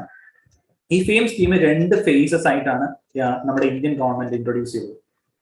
ഓക്കെ, അപ്പൊ ഇതിൽ ഫസ്റ്റത്തെ കാര്യം നോട്ട് ചെയ്യേണ്ടത് ഫേസ് 1 എന്നാണ് സ്റ്റാർട്ട് ചെയ്തത്. 2015 ഫേസ് 1 സ്റ്റാർട്ട് ചെയ്തത്. അത് എൻഡ് ചെയ്തത് 2019. 2019 എന്ത് ചെയ്തു, ഫെയിമിന്റെ ഫസ്റ്റത്തെ ഫേസ് എൻഡ് ചെയ്തു. March 31 എന്ത് ചെയ്തു, 2019 ഈ ഫെയിമിന്റെ ഫസ്റ്റത്തെ ഫേസ് എൻഡ് ചെയ്തു. സെക്കൻഡ് ഫേസ് സ്റ്റാർട്ട് ചെയ്തത് April 2019. ഓക്കെ, മാർച്ചിൽ കഴിഞ്ഞു, April 2019 സ്റ്റാർട്ട് ചെയ്തു. എൻഡ് ചെയ്തത് 2024. 2024 എന്ത് ചെയ്തത്, ഈ ഫെയിമിന്റെ സെക്കൻഡ് ഫേസ് എൻഡ് ചെയ്യാൻ പോകുന്നത്. പക്ഷെ അതിന് മുന്നേ അവർ പറഞ്ഞിരുന്ന കാര്യം 2022 എൻഡ് ചെയ്യും എന്നായിരുന്നു പറഞ്ഞിരുന്നത്. പക്ഷെ അത് ചേഞ്ച് ചെയ്തിട്ട് 2024 എന്നുള്ള അപ്ഡേറ്റ് അവർ കൊണ്ടുവന്നു. അപ്പൊ ഇതിന്റെ മേജർ ആയിട്ടുള്ള എയിം എന്താണ്, ഈ ഫെയിം സ്കീമിന്റെ മെയിൻ എയിം എന്താണെന്ന് വെച്ചാൽ, ഇപ്പൊ ഫോർ എക്സാമ്പിൾ നമ്മുടെ നാട്ടിൽ ഇപ്പോൾ കറന്റ് കൂടുതലായിട്ട് പെട്രോൾ ഡീസൽ വെഹിക്കിൾസ് ആണ് കൂടുതലായിട്ട് നമ്മൾ നിരത്തിൽ കണ്ടുകൊണ്ടിരിക്കുന്നത്. അപ്പൊ അത് ഒഴിവാക്കി കംപ്ലീറ്റ്ലി ഇലക്ട്രിക് വെഹിക്കിൾസ് ഇൻട്രൊഡ്യൂസ് ചെയ്യാനുള്ള ഒരു കൺസെപ്റ്റ് ആണ് ഫെയിമിനുള്ളത്. അപ്പൊ ഫെയിം ഈ പറഞ്ഞ പോലെ നാഷണൽ ഇലക്ട്രിക് മൊബിലിറ്റി മിഷൻ പ്ലാന്റെ ഭാഗമായിട്ടുള്ള ഒരു സ്കീമാണ്. നാഷണൽ ഇലക്ട്രിക് മൊബിലിറ്റി മിഷൻ പ്ലാന്റെ ഭാഗമായിട്ടുള്ള ഒരു സ്കീമാണ്. അപ്പൊ അതിൽ നമുക്ക് നോക്കേണ്ട ഒരു കാര്യം എന്താണെന്ന് വെച്ചാൽ, ഇവര് ഇലക്ട്രിക് വെഹിക്കിൾസിന് സബ്സിഡീസ് പ്രൊവൈഡ് ചെയ്യുന്നുണ്ട്. അതേപോലെ തന്നെ ഈ ഇലക്ട്രിക് വെഹിക്കിൾസിന്റെ പല സെഗ്മെന്റുകളിലും ഒരു ഇൻസെന്റിവൈസേഷനും കാര്യങ്ങളൊക്കെ കൊണ്ടുവരുന്നുണ്ട്. അപ്പൊ അങ്ങനെ കൂടുതലായിട്ട് ഇലക്ട്രിക് വെഹിക്കിൾസ് ഇലക്ട്രിക് ഇറക്കാൻ വേണ്ടിയിട്ടുള്ള ഒരു എഫേർട്ട്, ഒരു കളക്റ്റീവ് എഫേർട്ടാണ് ഈ ഫെയിം സ്കീം വഴി ഉദ്ദേശിക്കുന്നത്. അപ്പൊ അതിന്റെ 2 ഫേസുകളുടെയും ഡേറ്റ് വളരെ ഇമ്പോർട്ടന്റ് ആണ്. കാരണം ഇപ്പൊ UPSC പരീക്ഷകൾക്ക് ഇങ്ങനത്തെ ക്വസ്റ്റ്യൻസ് കണ്ടിട്ടുണ്ട്, ഇങ്ങനത്തെ കുറച്ച് സ്കീമുകൾ റിലേറ്റഡ് ആയിട്ടുള്ള ചോദ്യങ്ങൾ. പിന്നെ അതേപോലെ തന്നെ ഡിഗ്രി ലെവൽ കഴിഞ്ഞിട്ടുള്ള പല പരീക്ഷകളിലും നമ്മൾ ഇങ്ങനത്തെ ഈ സ്കീം റിലേറ്റഡ് ആയിട്ടുള്ള ചോദ്യങ്ങൾ നമ്മൾ കണ്ടിട്ടുണ്ട്. ഓക്കെ, അപ്പൊ നിങ്ങൾ എന്ത് ചെയ്യുക, ഫെയിം സ്കീം എന്താണെന്ന് മനസ്സിലാക്കുക. അതേപോലെ തന്നെ ഇലക്ട്രിക് വെഹിക്കിൾസ് 2021 അപ്ഡേറ്റ് എന്താണ്, ഇലക്ട്രിക് വെഹിക്കിൾസ് ആൻഡ് ഇന്ത്യയിലുള്ള കോൺട്രിബ്യൂഷൻ എന്താണെന്നുള്ളത് നിങ്ങൾ അറ്റ്ലീസ്റ്റ് ഒന്ന് വായിച്ചു നോക്കുന്നത് വളരെ ഇമ്പോർട്ടന്റ് ആയിട്ടുള്ള കാര്യമാണ്. EV വെഹിക്കിൾസിന് കുറെ അധികം ഓപ്പർച്യൂണിറ്റീസ് പ്രൊവൈഡ് ചെയ്യുന്ന ഒരു വർഷമാണ് 2021. അപ്പൊ തീർച്ചയായിട്ടും നിങ്ങൾ എന്ത് ചെയ്യുക, ആ ഒരു ടോപ്പിക്കിനെ കുറിച്ച് പറ്റുകയാണെന്നുണ്ടെങ്കിൽ അത്യാവശ്യം വായിച്ചിട്ട് മാത്രം നിങ്ങൾ പരീക്ഷയ്ക്ക് പോവുക. ചിലപ്പോൾ നമുക്ക് essay ടൈപ്പ് ഷോർട്ട് essay ഒക്കെ ആയിട്ട് ചിലപ്പോൾ വരാൻ പോകുന്നത് ഈ ഒരു ടോപ്പിക് ആയിരിക്കാം. ഓക്കെ, അപ്പൊ നിങ്ങൾ നോക്കിയിട്ട് വേണം പോവാൻ. ഫെയിം എന്താണെന്നുള്ളത് മനസ്സിലായി എന്ന് വിചാരിക്കുന്നു. ക്ലിയർ ആണോ എല്ലാവർക്കും? ഫെയിം സ്കീം ക്ലിയർ ആണെന്ന് വിചാരിക്കുന്നു. ഓക്കെ, അപ്പൊ നെക്സ്റ്റ് എന്ന് വെച്ചാൽ നമ്മൾ ഫസ്റ്റ് റാബിസ് ഫ്രീ സ്റ്റേറ്റ് ഏതാണെന്നുള്ള ചോദ്യം. First rabies free state. Okay, first rabies free state നമ്മുടെ ഗോവയാണ്. ഓക്കെ, വളരെ ഇമ്പോർട്ടന്റ് ആയിട്ടുള്ള ചോദ്യമാണ്. ഫസ്റ്റ് റാബിസ് ഫ്രീ സ്റ്റേറ്റ് ഏതാണ്? ഗോവയാണ്. ഇപ്പൊ ഹിന്ദുസ്ഥാൻ ടൈമിൽ വന്നിട്ടുള്ള ഒരു ആർട്ടിക്കിളാണ് ഞാൻ ഇവിടെ കൊടുത്തിരിക്കുന്നത്. അപ്പോൾ അതിൽ കൊടുത്തിരിക്കുന്നത് ഈ മിഷൻ റാബിസ്. ഓക്കെ, ഈ മിഷൻ 2014 സ്റ്റാർട്ട് ചെയ്തതാണ്. ആരാണ് സ്റ്റാർട്ട് ചെയ്തത്? UK ബേസ്ഡ് ആയിട്ടുള്ള ഒരു ചാരിറ്റിയാണ് ഈ മിഷൻ റാബിസ് എന്ന് പറഞ്ഞിട്ടുള്ള കൺസെപ്റ്റ് തന്നെ സ്റ്റാർട്ട് ചെയ്തത്. സ്ട്രേ ഡോഗ്സിനെ വാക്സിനേറ്റ് ചെയ്യുക, പ്രൊജക്ട് മെയിൻ ആയിട്ട് ഫോക്കസ് ചെയ്യുന്നതാണ്. അതേപോലെ തന്നെ ഈ പ്രൊജക്ട് സ്റ്റാർട്ട് ചെയ്ത സമയത്ത് നമ്മുടെ ഗോവയിൽ ഡെത്ത് റേറ്റ് ഭയങ്കര കൂടുതലായിരുന്നു. റാബിസുമായിട്ട് ബന്ധപ്പെട്ട് ഡെത്ത് റേറ്റ്, ഹ്യൂമൻ ഡെത്ത് വളരെ കൂടുതലായിരുന്നു. 17 പേരെങ്ങാണ്ട് മരിച്ചിട്ടുണ്ടായിരുന്നു 2014. അപ്പൊ അങ്ങനെ എന്ത് ചെയ്തു, ആ ഡെത്തിന്റെ നമ്പർ അല്ലെങ്കിൽ ടോൾ വളരെയധികം കുറഞ്ഞു. 2017 ആകുമ്പോഴേക്കും ലാസ്റ്റ് ഡെത്ത് 2017 റിപ്പോർട്ട് ചെയ്യുന്നത് ഗോവയിൽ. അതിനുശേഷം പിന്നെ ഫ്രഷ് കേസസ് ഓഫ് റാബിസ് ഒന്നും റിപ്പോർട്ട് ചെയ്തിട്ടില്ല ഗോവയിൽ. അപ്പൊ അങ്ങനെ എന്ത് ചെയ്തു, റാബിസ് ഫ്രീ സ്റ്റേറ്റ് ആയിട്ട് ഗോവേനെ അംഗീകരിച്ചു. ഓക്കെ, അപ്പൊ അങ്ങനെയാണ്, ഇതൊരു സ്റ്റോറിയാണ്, ജസ്റ്റ് നിങ്ങൾ ഓർമ്മയിൽ വെച്ചാൽ 2014 UK based charity organisation mission rabies introduce ചെയ്തത്. ഇതൊരു പൈലറ്റ് പ്രോജക്റ്റ് ആണ്. ഇതിനു വേണ്ടിയിട്ട് സ്ട്രേ ഡോഗ്സിനെ വാക്സിനേറ്റ് ചെയ്യുക, റാബിസ് ഒഴിവാക്കുക എന്നൊരു മോട്ടോ വരുന്നതിലുണ്ടായിരുന്നത്. സ്റ്റാർട്ട് ചെയ്ത സമയത്ത് ഗോവ ഭയങ്കര കൂടുതലായിരുന്നു, ഈ റാബിസ് ഭയങ്കര കൂടുതലായിരുന്നു. അപ്രോക്സിമേറ്റ്ലി 17 പേര് മരിച്ചിരുന്നു. അതിനുശേഷം 2017 ലാസ്റ്റത്തെ ഡെത്ത് റിപ്പോർട്ട് ചെയ്യപ്പെടുന്നത്. പിന്നെ അതിനുശേഷം ഒന്നും ഫ്രഷ് കേസസ് ഗോവയിൽ റിപ്പോർട്ട് ചെയ്തിട്ടില്ല. അങ്ങനെയാണ് അവർക്ക് എന്ത് ചെയ്തത്, ഈ റീസെന്റ് ആയിട്ട് 2021 ഫസ്റ്റ് റാബിസ് ഫ്രീ സ്റ്റേറ്റ് എന്നുള്ള പദവി പ്രൊവൈഡ് ചെയ്യുന്നത്. ഓക്കെ, ക്ലിയർ ആണെന്ന് വിചാരിക്കുന്നു, ഡൗട്ടുകളൊന്നും ഇല്ലെന്ന് വിചാരിക്കുന്നു. വളരെ ഇമ്പോർട്ടന്റ് ആണ്, വളരെ വളരെ വളരെ ഇമ്പോർട്ടന്റ് ആണ്. ഫസ്റ്റ് റാബിസ് ഫ്രീ സ്റ്റേറ്റ് ചെയ്താൽ ചിലപ്പോൾ ചോദിക്കാൻ ചാൻസ് ഉണ്ട്, ഗോവയാണ്. Okay okay, next is National Statistics Day 2021. National Statistics Day 2021 എന്നാണ് സെലിബ്രേറ്റ് ചെയ്യുന്നത്? ജൂൺ 29 നമ്മൾ നാഷണൽ സ്റ്റാറ്റിസ്റ്റിക്സ് ഡേ സെലിബ്രേറ്റ് ചെയ്യുന്നത്. അപ്പൊ ഇതില് നോക്കേണ്ട കാര്യം, നമ്മുടെ PC മഹലനോബിസിന്റെ ബർത്ത് ആനിവേഴ്സറിയുടെ ഭാഗമായിട്ടാണ് ഈ നാഷണൽ സ്റ്റാറ്റിസ്റ്റിക്സ് ഡേ സെലിബ്രേറ്റ് ചെയ്യുന്നത്. Okay, 2021 theme end hunger, achieve food security, improve nutrition and promote sustainable agriculture എന്നുള്ളതാണ് ഈ നാഷണൽ സ്റ്റാറ്റിസ്റ്റിക്സ് ഡേയുടെ തീമായിട്ട് വന്നിരിക്കുന്നത്. 2030 മുൻപേ തന്നെ ഹങ്കർ എലിമിനേറ്റ് ചെയ്യുക എന്നുള്ളതാണ് major aim. To end hunger by 2030 എന്നുള്ളതാണ് മേജർ എയിം, മോട്ടോ എന്ന് പറയുന്നത്. അപ്പൊ ജൂൺ 29 PC മഹലനോബിസിന്റെ ബർത്ത് ആനിവേഴ്സറിയുടെ ഭാഗം. 2021 theme end hunger, achieve food security, improve nutrition and promote sustainable agriculture to end hunger by 2030 ഇത് ഒഴിവാക്കുക എന്നുള്ളതാണ് മേജർ. ഓക്കെ, ക്ലിയർ ആണല്ലോ, ഡൗട്ടുകളൊന്നും ഇല്ല എന്ന് വിചാരിക്കുന്നു. നെക്സ്റ്റ് നമ്മൾ ബൈഹാറ്റൻ ഹൈഡ്രോ പ്രോജക്ട്. ഇപ്പൊ നിങ്ങൾ വേൾഡ് ന്യൂസ് എടുക്കുകയാണെന്നുണ്ടെങ്കിൽ one of the most important എന്ന് നമുക്ക് പറയാൻ പറ്റുന്ന ഒരു ചോദ്യമാണ് ഈ ബൈഹാറ്റൻ ഹൈഡ്രോ പ്രോജക്ട് എന്ന് പറയുന്നത്. ഓക്കെ, ബൈഹാറ്റൻ ഹൈഡ്രോ പ്രോജക്ട് ചൈനയിലാണ് ഇൻട്രൊഡ്യൂസ് ചെയ്തിട്ടുള്ളത്. ചൈനീസ് കമ്മ്യൂണിസ്റ്റ് പാർട്ടിയുടെ 100ാമത്തെ ആനിവേഴ്സറിയുടെ ടൈമിലാണ് ഈ ഡാം ഓപ്പറേഷണലൈസ്ഡ് ആയത്. ഓക്കെ, ഇതിന്റെ ഒരു മേജർ എയിം എന്താണെന്ന് വെച്ചാൽ 16 മില്യൺ കിലോ വാട്ടിന്റെ കപ്പാസിറ്റി ഉള്ള, അല്ലെങ്കിൽ എന്താ പറയുക, നമുക്ക് കിലോ വാട്ട് വൈദ്യുതി ഉത്പാദിപ്പിക്കാൻ പറ്റുന്ന ഒരു പ്രൊജക്ട് ആണ് ബൈഹാറ്റൻ ഹൈഡ്രോ പ്രൊജക്ട് എന്ന് പറയുന്നത്. ഇപ്പൊ ലീഡിംഗ് ആയിട്ട് നിന്നിരുന്ന ത്രീ ഗോർജസ് ഡാമിനേക്കാളും കമ്പയർ ചെയ്യുമ്പോൾ കുറച്ച് കുറവാണെങ്കിലും സെക്കൻഡ് സൈസിന്റെ കേസിൽ സെക്കൻഡ് ആണ് ഈ ബൈഹാറ്റൻ ഹൈഡ്രോ പ്രൊജക്ട് വരുന്നത്. ബൈഹാറ്റൻ ഹൈഡ്രോ പ്രൊജക്ട് സെക്കൻഡ് ആണ്. ഫസ്റ്റത്തെ ത്രീ ഗോർജസ് ഡാം പ്രൊജക്ട് ആണ്. സെക്കൻഡ് വരുന്നത് ബൈഹാറ്റൻ ഹൈഡ്രോ പ്രൊജക്ട് ആണ്. അപ്പൊ ഇതിൽ നോട്ട് ചെയ്യേണ്ട കാര്യം 16 മില്യൺ കിലോ വാട്ട്സിന്റെ കപ്പാസിറ്റിയാണ് ഈ ബൈഹാറ്റൻ ഹൈഡ്രോ പ്രൊജക്ടിനുള്ളത്. പിന്നെ അതേപോലെ തന്നെ ചൈനീസ് കമ്മ്യൂണിസ്റ്റ് പാർട്ടിയുടെ 100ാമത്തെ ആനിവേഴ്സറിയുടെ ടൈമിലാണ് ഈ ഡാം ഓപ്പറേഷണലൈസ്ഡ് ആയത്. പിന്നെ അതേപോലെ തന്നെ ഫസ്റ്റ് ആയിട്ട് നിൽക്കുന്നത് ആരാണ്? ത്രീ ഗോർജസ് ഡാം ആണ്. 2003 സ്റ്റാർട്ട് ചെയ്തിട്ടുള്ള ത്രീ ഗോർജസ് ഡാം ആണ് ഈ ഹൈഡ്രോ പ്രൊജക്റ്റിലെ ഏറ്റവും ടോപ്പിൽ നിൽക്കുന്നത്. സെക്കൻഡ് ആണ് ഇപ്പോൾ ഈ റിലീസ് ചെയ്ത ബൈഹാറ്റൻ ഹൈഡ്രോ പ്രൊജക്ട്. ഇത്രയും കാര്യങ്ങൾ നിങ്ങൾ നോട്ട് ചെയ്താൽ മതി, വളരെ ഇമ്പോർട്ടന്റ് ആണ്. ഓക്കെ, നെക്സ്റ്റ് നമ്മൾ ഡിസ്കസ് ചെയ്യുന്നത് കാവൽ പ്ലസ് പ്രോഗ്രാം എന്ന് പറയും. കാവൽ പ്ലസ് പ്രോഗ്രാം വളരെ ഇമ്പോർട്ടന്റ് ആണ്. നിങ്ങൾക്ക് എല്ലാവർക്കും അറിയുന്നുണ്ട്, 2020 കറണ്ട് അഫയറിൽ വരുന്നതാണ് ശരിക്കും കാവൽ പ്ലസ് പ്രോഗ്രാം. പക്ഷേ അതിന്റെ ഒരു അപ്ഡേറ്റ് ഇപ്പോൾ റീസെന്റ് 2021 വന്നിട്ടുണ്ടായിരുന്നു. ഓക്കെ, അപ്പൊ 2021 വന്നിട്ടുള്ള അപ്ഡേറ്റ് എന്താണെന്ന് വെച്ചാൽ കാവൽ പ്ലസ് പ്രോഗ്രാം മെയിൻ ആയിട്ട് വുമൺ ആൻഡ് ചൈൽഡ് ഡെവലപ്മെന്റ്, കേരളത്തിലുള്ള വുമൺ ആൻഡ് ചൈൽഡ് ഡെവലപ്മെന്റിന്റെ ഭാഗമായിട്ടുള്ള department of woman and child development ആണ് കാവൽ പ്ലസ് പ്രോഗ്രാം എന്ന് പറയുന്നത്. പക്ഷേ അത് മെയിൻ ആയിട്ട് ഇനീഷ്യേറ്റ് ചെയ്ത് 2020 ഇനീഷ്യേറ്റ് ചെയ്തു. ട്രിവാൻഡ്രം, പാലക്കാട് ഡിസ്ട്രിക്റ്റുകളിലാണ് ആദ്യം ഇൻട്രൊഡ്യൂസ് ചെയ്തത്. എവിടേക്കാണ് ഇൻട്രൊഡ്യൂസ് ചെയ്തത്? ട്രിവാൻഡ്രത്തും പാലക്കാടുമാണ് ഇത് ആദ്യം ഇൻട്രൊഡ്യൂസ് ചെയ്തത്. ഓക്കെ, അത് ഇൻട്രൊഡ്യൂസ് ചെയ്തതിനു ശേഷം അത് വളരെ സക്സസ്ഫുൾ ആണെന്ന് കണ്ടതിന് ശേഷം അവരെന്ത് ചെയ്തു? ഇപ്പൊ 5 ഡിസ്ട്രിക്റ്റിലേക്കും കൂടി കൂടുതൽ അത് എക്സ്റ്റെൻഡ് ചെയ്തിട്ടുണ്ട്. ഓക്കെ, 5 മോർ ഡിസ്ട്രിക്ട്സിലേക്ക് ഈ കാവൽ പ്ലസ് പ്രോഗ്രാം എന്ത് ചെയ്തു? അവർ എക്സ്റ്റെൻഡ് ചെയ്തു. അപ്പൊ ഇതിന്റെ മേജർ എയിം എന്ന് പറഞ്ഞു കഴിഞ്ഞാൽ ഒന്ന് ചിൽഡ്രൻസിന്റെ കെയറും പ്രൊട്ടക്ഷനും.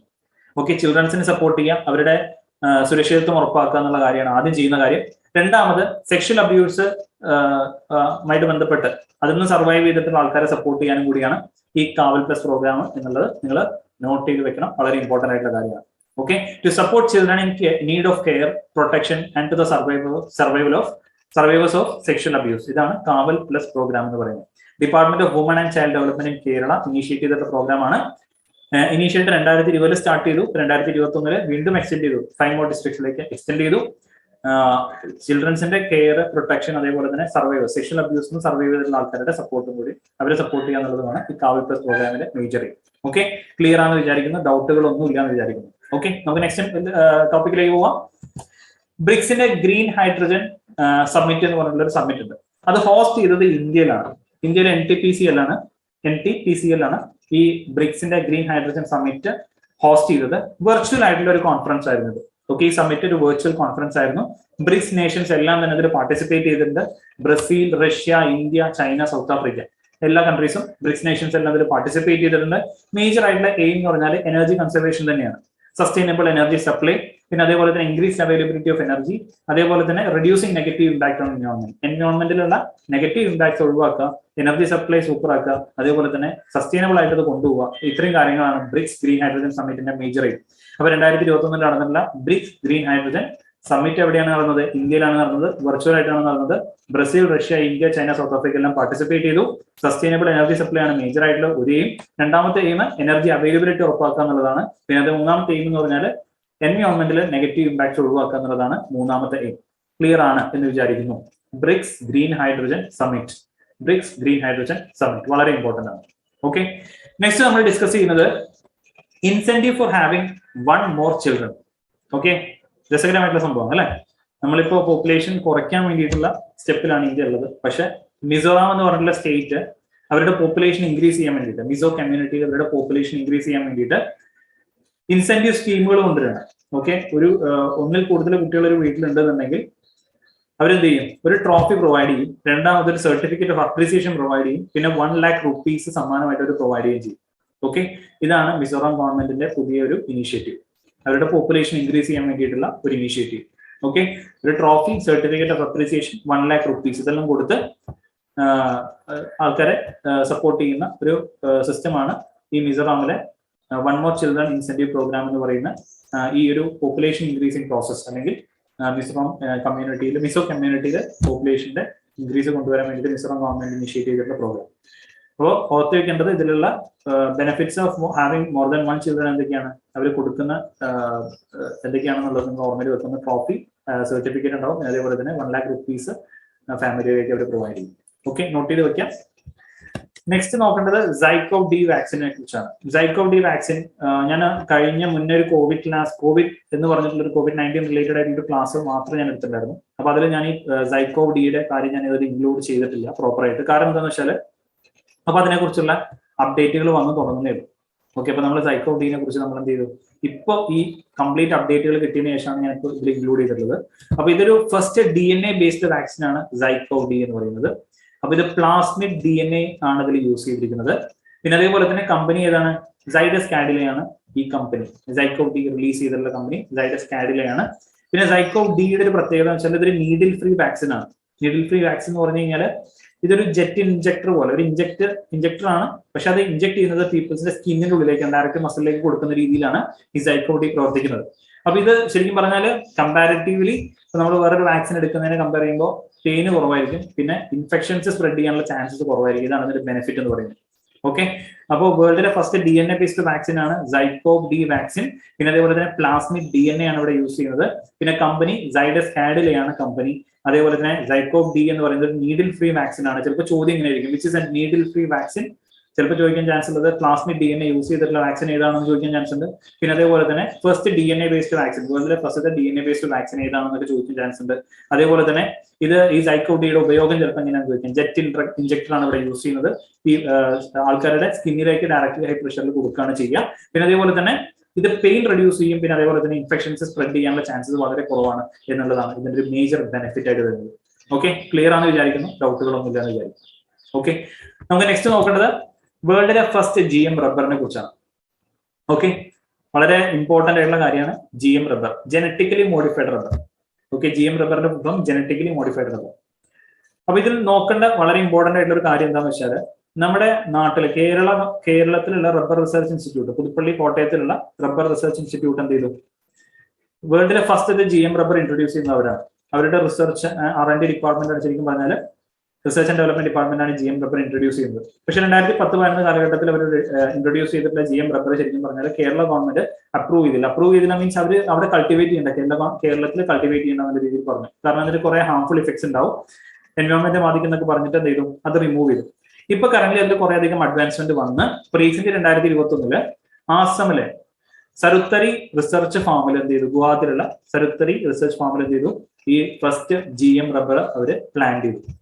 ഓക്കെ, ഇത് വളരെ കേരള ഗവൺമെന്റിന്റെ അല്ലെങ്കിൽ കേരളത്തിലുള്ള റബ്ബർ റിസർച്ച് ഇൻസ്റ്റിറ്റ്യൂട്ടിന്റെ ഒരു പ്രൊഡക്റ്റ് ആണ് അവർ കൊണ്ടുപോയിട്ട് അവിടെ പ്ലാൻ ചെയ്തിട്ടുള്ളത്. അത് വളരെ ഫേമസ് ആയിട്ടുള്ള അല്ലെങ്കിൽ ഈ ഒരു വെറൈറ്റിക്ക് എന്ന് പറഞ്ഞാൽ ടെമ്പറേച്ചേഴ്സ് ഒക്കെ വിത്ത്സ്റ്റാൻഡ് ചെയ്യാൻ പറ്റുന്ന ഒരു വെറൈറ്റി എന്ന് പറയപ്പെടുന്നത് GM-W. ഓക്കെ, അപ്പോൾ അത് ആസാമിലാണ് ഇപ്പോൾ ഒരു പ്ലാൻ ചെയ്തിട്ടുള്ളത്. ഓക്കെ, ക്ലിയർ ആണല്ലോ, ഡൗട്ടുകളൊന്നും ഇല്ലാന്ന് വിചാരിക്കുന്നു. അപ്പൊ അതിന്റെ ഇമ്പോർട്ടൻസ് മനസ്സിലാക്കുക എന്താണെന്നുള്ളത്. ഇത് നമ്മുടെ ഹിന്ദുവില് അതേപോലെ തന്നെ ഇന്ത്യൻ എക്സ്പ്രസിലൊക്കെ വന്നിട്ടുണ്ടായിരുന്നു ന്യൂസ്. ഓക്കെ, അപ്പൊ ഞാനത് അന്ന് കിട്ടിയ ആ ഡീറ്റെയിൽസ് വെച്ചിട്ടാണ് ഞാൻ എന്ത് ചെയ്തു ഇവിടെ നിങ്ങൾക്ക് വേണ്ടിയിട്ട് പ്രൊവൈഡ് ചെയ്യുന്നത്. ഓക്കെ, നെക്സ്റ്റ് നമുക്ക് നോക്കേണ്ടത് ജർമ്മൻ അഗ്രോകെമിക്കൽ മേജർ ആയിട്ടുള്ള ബെയർ യെല്ലോ ഗോൾഡ് 48 എന്ന് പറഞ്ഞിട്ടുള്ള ഒരു വെറൈറ്റി റിലീസ് ചെയ്യപ്പെട്ടു. ഇപ്പൊ റീസെന്റ് ആയിട്ട് ഇന്ത്യൻ മാർക്കറ്റിൽ അവരുടെ ഒരു പുതിയ ബ്രാൻഡിന്റെ ഭാഗമായിട്ട് അവർ റിലീസ് ചെയ്തതാണ് യെല്ലോ ഗോൾഡ് 48. അവരുടെ പേപ്പറിൽ ഇപ്പോൾ റീസെന്റ് ആയിട്ട് വന്നിട്ടുള്ള ഒരു പേപ്പർ കട്ടിംഗ് ആണ് ഞാനിവിടെ കൊടുത്തിട്ടുള്ളത്. അവരുടെ ഓൺലൈൻ ന്യൂസ് ചാനലിൽ വന്നിട്ട് ഒരു പേപ്പർ കട്ടിംഗ് ആണ് ഞാനിവിടെ പ്രൊവൈഡ് ചെയ്തിട്ടുള്ളത്.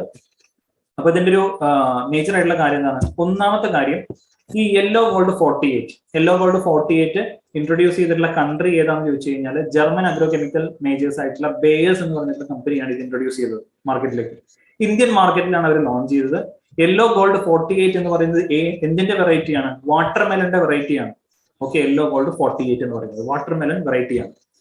ഇന്ത്യയിലെ ഫസ്റ്റ് എവർ യെല്ലോ വാട്ടർമെലൻ വെറൈറ്റിയാണ് യെല്ലോ ഗോൾഡ് 48. ഇന്ത്യയിലെ ഫസ്റ്റത്തെ യെല്ലോ വാട്ടർമെലൻ വെറൈറ്റിയാണ് യെല്ലോ ഗോൾഡ് 48. എഗെയിൻ ഒന്നും കൂടി ഞാൻ പറയാം, ഇന്ത്യയിലെ ഫസ്റ്റത്തെ യെല്ലോ വാട്ടർമെലൻ വെറൈറ്റിയാണ് യെല്ലോ ഗോൾഡ് 48. അപ്പൊ ഈ യെല്ലോ ഗോൾഡ് 48 അവരുടെ, അത് ഈ ബേയേഴ്സ് എന്ന് പറയുന്ന കമ്പനിയുടെ സെമിനിസ് ബ്രാൻഡിലാണ് അവർ എന്ത് ചെയ്തിട്ടുള്ളത്?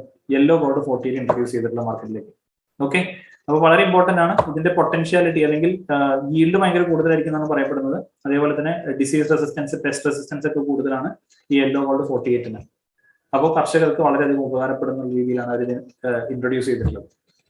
ഓക്കെ, ലോങ്ങർ ഷെൽഫ് ലൈഫ് ഉണ്ടാവും. പിന്നെ അതേപോലെ തന്നെ ഡാമേജ് ഉണ്ടാവില്ല, ട്രാൻസ്പോർട്ടേഷന്റെ ടൈമിൽ ഡാമേജസ് കുറയും. പിന്നെ അതേപോലെ തന്നെ കുറച്ചും കൂടി ഫ്ലേവർ കൂടും. ഇങ്ങനത്തെ കുറെ ബെനിഫിറ്റ്സ് ഈ യെല്ലോ ഗോൾഡ് 48-നുണ്ട്. ക്ലിയർ ആണെന്ന് വിചാരിക്കുന്നു, ഡൗട്ടുകളൊന്നും ഇല്ലാന്ന് വിചാരിക്കുന്നു. ഡൗട്ടുകൾ ഇല്ലാന്നുണ്ടെങ്കിൽ നിങ്ങൾ ജസ്റ്റ് കമന്റ് ആയിട്ട് രേഖപ്പെടുത്താം. ഓക്കെ, ഡൗട്ടുകൾ ഉണ്ടെന്നുണ്ടെങ്കിലും പറയാം. ക്ലിയർ ആണല്ലോ? ഓക്കെ, നെക്സ്റ്റ് നമ്മൾ ഡിസ്കസ് ചെയ്യുന്ന ലോറൽ ഹബ്ബാർഡ് ആരാണെന്നാണ്. ലോറൽ ഹബ്ബാർഡ് ആരാണ്? ഫസ്റ്റത്തെ ട്രാൻസ് ഒളിമ്പ്യൻ ആണ് ഈ ലോറൽ ഹബ്ബാർഡ്. ഫസ്റ്റ് ട്രാൻസ്ജെൻഡർ ആയിട്ടുള്ള ഒളിമ്പ്യൻ ആണ് ലോറൽ ഹബ്ബാർഡ്. വെയിറ്റ് ലിഫ്റ്റർ ആണ്. 87 കിലോഗ്രാം വുമൻ കാറ്റഗറിയിലാണ് ലോറൽ ഹബ്ബാർഡ് മത്സരിച്ചത്. ന്യൂസിലാൻഡിൽ നിന്നുള്ള ഒളിമ്പ്യൻ ആണ് ഈ ലോറൽ ഹബ്ബാർഡ് എന്ന് പറയുന്നത്. ഈ ചോദ്യം വരാൻ ചാൻസ് കൂടുതലാണ്, കാരണം ഫസ്റ്റത്തെ ട്രാൻസ് ഒളിമ്പ്യൻ ആണ്. ഫസ്റ്റത്തെ trans Olympian Laurel Hubbard weight lifter ആണ്. 87 കിലോഗ്രാം വുമൻ കാറ്റഗറിയിലെ വെയിറ്റ് ലിഫ്റ്റർ ആണ്. പിന്നെ അതേപോലെ തന്നെ ന്യൂസിലാൻഡിൽ നിന്നുള്ള ട്രാൻസ് ഒളിമ്പ്യൻ ആണ് ലോറൽ ഹബ്ബാർഡ്. ഓക്കെ, ക്ലിയർ ആണല്ലോ? ഡൗട്ടുകളൊന്നുമില്ലല്ലോ? നോട്ട് ചെയ്ത് വെക്കാം. നിങ്ങൾക്ക് സംശയങ്ങൾ ഉണ്ടെന്നുണ്ടെങ്കിൽ നോട്ട് എഴുതുമ്പോൾ നമുക്ക് മാറും. നിങ്ങൾ പറ്റുകയാണെന്നുണ്ടെങ്കിൽ ഇങ്ങനത്തെ ടോപ്പിക്സ്, ഞാൻ ഡിസ്കസ് ചെയ്യുന്ന ടോപ്പിക്സ് കുറച്ചും കൂടി വായിക്കാൻ ട്രൈ ചെയ്യുകയാണെന്നുണ്ടെങ്കിൽ ഒന്നായിരിക്കും. ഓക്കെ, നെക്സ്റ്റ് നമ്മൾ ഡിസ്കസ് ചെയ്യുന്നത് മോണോക്ലോണൽ ആന്റിബോഡീസ് എന്താണ്? Monoclonal antibodies. ഈ മോണോക്ലോണൽ ആന്റിബോഡീസ് എന്ന് പറഞ്ഞിട്ടുള്ള കൺസെപ്റ്റ് ഭയങ്കര ഇമ്പോർട്ടൻ്റ് ആണ്, വളരെ വളരെ വളരെ ഇമ്പോർട്ടൻ്റ് ആണ്. അപ്പൊ അതിൽ നിങ്ങൾ നോട്ട് ചെയ്യേണ്ട കാര്യം, ഒന്നാമത്തെ കാര്യം, ഈ മോണോക്ലോണൽ ആന്റിബോഡീസ് എങ്ങനെയാണ് പെർഫോം ചെയ്യുന്നത്. ഇതൊരു ആർട്ടിഫിഷ്യൽ ആന്റിബോഡിയാണ് ഈ മോണോക്ലോണൽ ആന്റിബോഡി. ഓക്കെ, ഇത് നമ്മുടെ ഇമ്മ്യൂൺ സിസ്റ്റത്തിലുള്ള സെയിം ഫങ്ഷൻസ് തന്നെ മിമിക് ചെയ്യാണ് ചെയ്യുക. അതേപോലെ പെർഫോം ചെയ്യുന്ന ഒരു ആർട്ടിഫിഷ്യൽ ആന്റിബോഡിയാണ് മോണോക്ലോണൽ ആന്റിബോഡി എന്ന് പറയുന്നത്. ഇതെങ്ങനെ ഉണ്ടാക്കുന്നു എന്ന് വെച്ച് കഴിഞ്ഞാൽ, ഒന്ന് ഹ്യൂമൻ ബ്ലഡിൽ നിന്ന് ആന്റിബോഡീസ് എക്സ്ട്രാക്ട് ചെയ്തിട്ട് അതിനെ ക്ലോൺ ചെയ്തെടുക്കുകയാണ് ചെയ്യുക. ഹ്യൂമൻ ബ്ലഡിൽ നിന്ന് ആന്റിബോഡീസ് എക്സ്ട്രാക്ട് ചെയ്ത് ക്ലോൺ ചെയ്തെടുക്കുന്ന ഒരു പ്രോസസ്സാണ്. ഇത് ഡയറക്റ്റ് ആയിട്ട് കൊറോണ സെൽസിന് അല്ലെങ്കിൽ സ്പൈക്ക് പ്രോട്ടീൻസിന് മുകളിൽ അറ്റാച്ച് ചെയ്ത് ഈ ഡയറക്റ്റ് എൻട്രി, വൈറസിന്റെ ഡയറക്റ്റ് എൻട്രി ഹ്യൂമൻ സെൽസിലേക്ക് ഇല്ലാണ്ടിരിക്കാൻ വേണ്ടിയിട്ടുള്ള ഒരു പ്രോസസ്സാണ് ശരിക്കും പറഞ്ഞാൽ മോണോക്ലോണൽ ആന്റിബോഡീസ്. അവരുടെ ഒരു സ്പെഷ്യാലിറ്റി അതാണ്. ഡയറക്റ്റ് ആയിട്ട് ഈ സ്പൈക്ക് പ്രോട്ടീനിൽ പോയിട്ട് അറ്റാച്ച് ചെയ്ത് അത് നമ്മുടെ ഹ്യൂമൻ സെൽസിലേക്ക് ഡയറക്റ്റ് എൻട്രി അവർ ഒഴിവാക്കി തരും. അതാണ് മോണോക്ലോണൽ ആന്റിബോഡിന്റെ ഒരു ബെനിഫിറ്റ് എന്ന് പറയുന്നത്. ഓക്കെ, അപ്പൊ ഇതില് വരുന്ന അല്ലെങ്കിൽ ഈ ആന്റിബോഡി കോക്ടൈല് 2 മോണോക്ലോണൽ ആന്റിബോഡീസിന്റെ ശരിക്കും പറഞ്ഞാൽ ഒരു കോമ്പിനേഷൻ ആണ്. ഓക്കെ, അതാണ് നമ്മുടെ കൊടുത്തിട്ടുള്ള കാസരി വി മാബ്, അതേപോലെ തന്നെ IMDeviMab. ഓക്കെ, ഈ 2 ആന്റിബോഡി കോക്ടൈൽസ് അല്ലെങ്കിൽ മോണോക്ലോണൽ ആന്റിബോഡീസിന്റെ കോമ്പിനേഷന് പറയുന്നത്, അല്ലെങ്കിൽ ആ ബ്രാൻഡ് നെയിമിന് പറയുന്ന പേരാണ് റീജൻ COV എന്ന് പറയും. റീജൻ കോ എന്നാണ് ആ ബ്രാൻഡ് നെയിം വരുന്നത്. ഓക്കെ, ഇത് ശരിക്കും COVID-19 പ്രിവെൻഷനും ട്രീറ്റ്മെന്റും വേണ്ടിയിട്ട് ഉപയോഗിക്കുന്നതാണ്. അപ്പോൾ അതിന്റെ ഈ ബ്രാൻഡ് നെയിം ആണ് മിക്കവാറും പരീക്ഷയ്ക്ക് ചോദിക്കാൻ ചാൻസ്, റീജൻ കോ. അതിൽ വരുന്ന 2 മോണോക്ലോണൽ ആന്റിബോഡീസ് ആണ് കാസരി വിമാബ് ആൻഡ് IMDeviMab. ഓക്കെ, ക്ലിയർ ആണല്ലോ? ഡൗട്ടുകളൊന്നും ഇല്ലാന്ന് വിചാരിക്കുന്നു, ഒന്നും ഇല്ലാന്ന് വിചാരിക്കുന്നു. ഇതിൽ രസകരമായിട്ടുള്ള കാര്യം എന്താണെന്ന് വെച്ചാൽ ഇത് ഡയറക്റ്റ് എൻട്രി, വൈറസിന്റെ ഡയറക്റ്റ് എൻട്രി ഹ്യൂമൻ സെൽസിലേക്ക് തടയും. എങ്ങനെയാണ് തടയുന്നത്? സ്പൈക്ക് പ്രോട്ടീനും കൂടെ ഡയറക്റ്റ് ആയിട്ട് പോയിട്ട് ഇത് അറ്റാച്ച് ചെയ്ത് ഈ പറഞ്ഞ പോലെ സ്പ്രെഡിങ് ഒഴിവാക്കാണ് ചെയ്യുക. അപ്പൊ ഇത് ഹ്യൂമൻ ബ്ലഡിൽ നിന്നാണ് ശരിക്കും പറഞ്ഞാൽ ഈ ആന്റിബോഡീസ് അവർ എക്സ്ട്രാക്ട് ചെയ്യുന്നത്. ഓക്കെ, ഇതിന്റെ ഒരു മേജർ ഹൈലൈറ്റ് എന്താ വെച്ചാൽ ആർട്ടിഫിഷ്യൽ ആന്റിബോഡീസ് ആണ്. അവര് നമ്മുടെ ഹ്യൂമൻ ആന്റിബോഡീസ് ആണ്, നമ്മുടെ ഇമ്മ്യൂൺ സിസ്റ്റം എങ്ങനെ പെർഫോം ചെയ്യുന്നു അതേപോലെ തന്നെ മിമിക് ചെയ്യുന്ന പ്രോസസ് ആണ് അവർ ചെയ്യുന്നത്. ഓക്കെ, ക്ലിയർ ആണല്ലോ? ഡൗട്ടുകളൊന്നും ഇല്ലാന്ന് വിചാരിക്കുന്നു. മോണോക്ലോണൽ ആന്റിബോഡി എന്താണെന്നുള്ളത് മനസ്സിലാക്കുക. ആർട്ടിഫിഷ്യൽ ആണ്, ഹ്യൂമൻ ബ്ലഡിൽ നിന്നാണ് എക്സ്ട്രാക്ട് ചെയ്യുന്നത്. 2 മോണോക്ലോണൽ ആന്റിബോഡീസ്, കാസരി വിമാബും അതേപോലെ തന്നെ IMDevimaബും, ഈ രണ്ടും കൂടി മിക്സ് ചെയ്തുകൊണ്ട് റീജൻ കോവ് എന്ന് പറഞ്ഞിട്ടുള്ള ഒരു ബ്രാൻഡ് നെയിമിൽ ഇറങ്ങുന്ന കോമ്പിനേഷൻ മെഡിസിൻ ആണ് ഇപ്പോൾ COVID-19 ട്രീറ്റ്മെന്റിന് ഉപയോഗിക്കുന്ന ഈ റീജൻ കോവ്. ഓക്കെ, ക്ലിയർ ആണെന്ന് വിചാരിക്കുന്നു. നമ്മുടെ കൊറോണ ട്രീറ്റ്മെന്റിന് വേണ്ടിയിട്ടുള്ളതാണ് monoclonal antibodies. Okay, next third largest diamond, വേൾഡിലെ തന്നെ തേർഡ് ലാർജസ്റ്റ് ഡയമണ്ട്. ഓക്കെ, അത് ഡെബ്സ്വാന ഡയമണ്ട് കമ്പനിയാണ് എർത്തുനിന്ന് എക്സ്ട്രാക്ട് ചെയ്തെടുത്തത്. ആരാണ്? ഡെബ്സ്വാന ഡയമണ്ട് കമ്പനിയാണ് എടുത്തത്.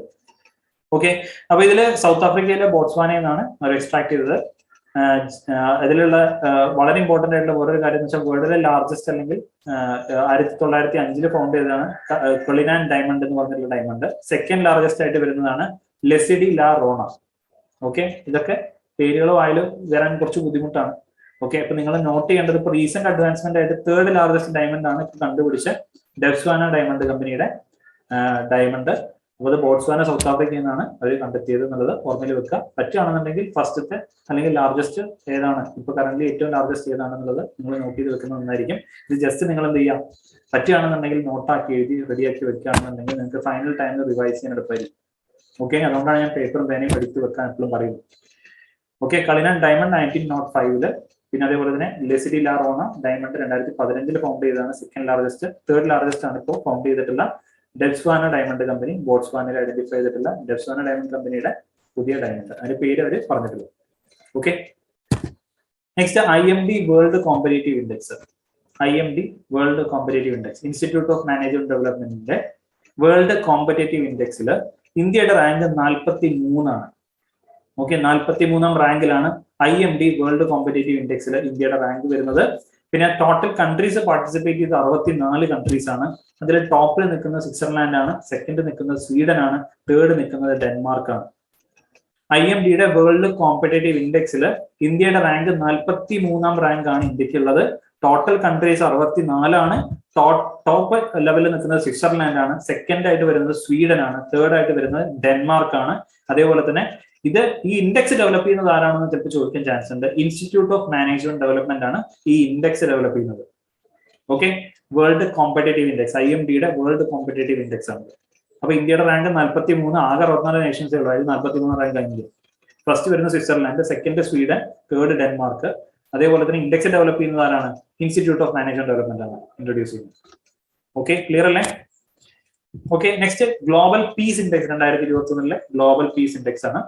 ഇന്ത്യയുടെ റാങ്ക് 135ാമത്തെ റാങ്ക്. സൗത്ത് ഏഷ്യ റാങ്കിങ്ങിൽ 5th ആണ് ഇന്ത്യ. ഓക്കെ, അവിടെ ആശ്വസിക്കാം നമുക്ക്. 135th ആണ് ഇന്ത്യ ഗ്ലോബൽ പീസ് ഇൻഡെക്സ് 2021 പ്രകാരം. അതേപോലെ തന്നെ ടോപ്പ് കൺട്രി ഐസ്ലാൻഡ് ആണ്. ടോട്ടൽ ആകെ വരുന്നത് 163 കൺട്രി, ഇന്ത്യയുടെ റാങ്ക് 135. ഓക്കെ, അതേപോലെ തന്നെ ഇൻഡെക്സ് ഡെവലപ്പ് ചെയ്യുന്നത് Institute of Economics and piece IEP Sydney ആണ് ഈ ഇൻഡെക്സ് ഡെവലപ്പ് ചെയ്യുന്നത്. ഇൻഡെക്സ് ഡെവലപ്പ് ചെയ്യുന്നതാണ് institute of Economics and piece IEP Sydney ആണ് ഇത് ഡെവലപ്പ് ചെയ്യുന്നത്. ഓക്കെ, ഗ്ലോബൽ പീസ് ഇൻഡെക്സ് 2021 ഇന്ത്യയുടെ rank 135. Top Iceland, total countries 163. Index develop ചെയ്യുന്നത് Institute of Economics and Peace, economics and IEP Sydney ആണ് ഇത് develop ചെയ്യുന്നത്. Okay, clear അല്ലേ? ഞാനത് PDF ആയിട്ട് ഇൻഡെക്സുകളൊക്കെ ഞാൻ ഒറ്റ PDF ആക്കിയിട്ട് നമ്മൾ ഗ്രൂപ്പിൽ ഞാൻ ഒന്നുകൂടി ഷെയർ ചെയ്യാൻ വേണമെന്നുണ്ടെങ്കിൽ കമന്റ് ബേസിൽ നിങ്ങൾക്ക് അതും കൂടി റെഫർ ചെയ്യും. ഓക്കെ, നെക്സ്റ്റ് നമ്മുടെ ഹെബ്ബാൽ നഗവര വാലി പ്രൊജക്ട് എന്ന് പറഞ്ഞിട്ടൊരു പ്രൊജക്ട് കർണാടകയിൽ ഇൻട്രൊഡ്യൂസ് ചെയ്തിട്ടുണ്ട്. Hebbal Nagawara valley project. അപ്പൊ അതുമായിട്ട് ബന്ധപ്പെട്ട് ഇത് ശരിക്കും പറഞ്ഞാൽ ഒരു എൻവയോൺമെന്റൽ ഇഷ്യൂ ആയിട്ട് ബന്ധപ്പെട്ട് വലിയ പ്രോബ്ലം ആയിട്ട് കർണാടക സ്റ്റേറ്റിൽ വന്നിട്ടുള്ള ഒരു പ്രശ്നമാണ്. ഈ കാവ്യ പ്രശ്നങ്ങൾക്കൊക്കെ ശേഷം വന്നിട്ടുള്ള ഒരു പ്രശ്നമാണ്. Okay, Hebbal Nagawara valley project. ഈ പ്രൊജക്ടിന്റെ പ്രത്യേകത എന്ന് വെച്ചാൽ കർണാടകയിലാണ് ഇൻട്രൊഡ്യൂസ് ചെയ്തത് നമുക്ക് മനസ്സിലായി. ഹെബ്ബാലും നഗവരയൊക്കെ കർണാടക സംസ്ഥാനങ്ങളിൽ വരുന്നതാണ്. അപ്പോൾ ഇതിൽ അവർ മെയിൻ ആയിട്ട് ഉദ്ദേശിക്കുന്നത് ശരിക്കും പറഞ്ഞാൽ ഒരു ലേക്ക് ക്രിയേറ്റ് ചെയ്യുക, ഒരു റിസർവോയർ ക്രിയേറ്റ് ചെയ്യുക എന്നുള്ള ഉദ്ദേശത്തോടു കൂടി തുടങ്ങിയ പ്രൊജക്റ്റാണ്. അതായത് ബാംഗ്ലൂർ അർബൻ റൂറൽ അതേപോലെ ചിക്ബല്ലാപൂർ റീജിയനിലൊക്കെ ഒരു പ്രോപ്പർ ആയിട്ട് വാട്ടർ സർക്കുലേഷൻ ഉള്ള ഒരു റിസർവോയർ ക്രിയേറ്റ് ചെയ്യപ്പെടാനുള്ള ഒരു പ്രൊജക്റ്റ് ആയിരുന്നു ഇത്. അപ്പൊ അതില് അവര് പ്രപ്പോസ് ചെയ്ത പ്രൊജക്റ്റിൽ അവർ പറയപ്പെടുന്നത് 6000 ട്രീസ് ക്ലിയർ ചെയ്യേണ്ടി വരും എന്നാണ് പറഞ്ഞത്. ഓക്കെ, ഈ സിംഗനനായക ഹള്ളി എന്ന് പറഞ്ഞിട്ടുള്ള സ്ഥലത്ത് 6000 ട്രീസ് ക്ലിയർ ചെയ്തതിനു ശേഷം മാത്രമേ അവിടെ ഒരു ലേക്ക് നമുക്ക് ക്രിയേറ്റ് ചെയ്യാൻ പറ്റുള്ളൂ എന്നുള്ള പ്രൊജക്ട് റിപ്പോർട്ടാണ് സബ്മിറ്റ് ചെയ്തത്. അപ്പൊ അത് എൻവയോൺമെന്റലിസ്റ്റ് എതിർത്തു. അതിന്റെ ഫൈറ്റ് കേസുകളൊക്കെ ഇപ്പോൾ നടന്നുകൊണ്ടിരിക്കുകയാണ് കോർട്ടിൽ. Okay, Hebbal Nagawara valley project വളരെ ഫേമസ് ആയിട്ടുള്ള ഒരു ഇഷ്യൂ അല്ലെങ്കിൽ ഒരു പ്രൊജക്റ്റ് ആണ് ഈ പറഞ്ഞിരിക്കുന്നത്. ഓക്കെ, കർണാടകയിലാണ്. അപ്പോ ഒരു റിസർവോയർ ക്രിയേറ്റ് ചെയ്യാൻ വേണ്ടിയിട്ടുള്ള ഒരു പ്രൊജക്റ്റ് ആയിരുന്നു.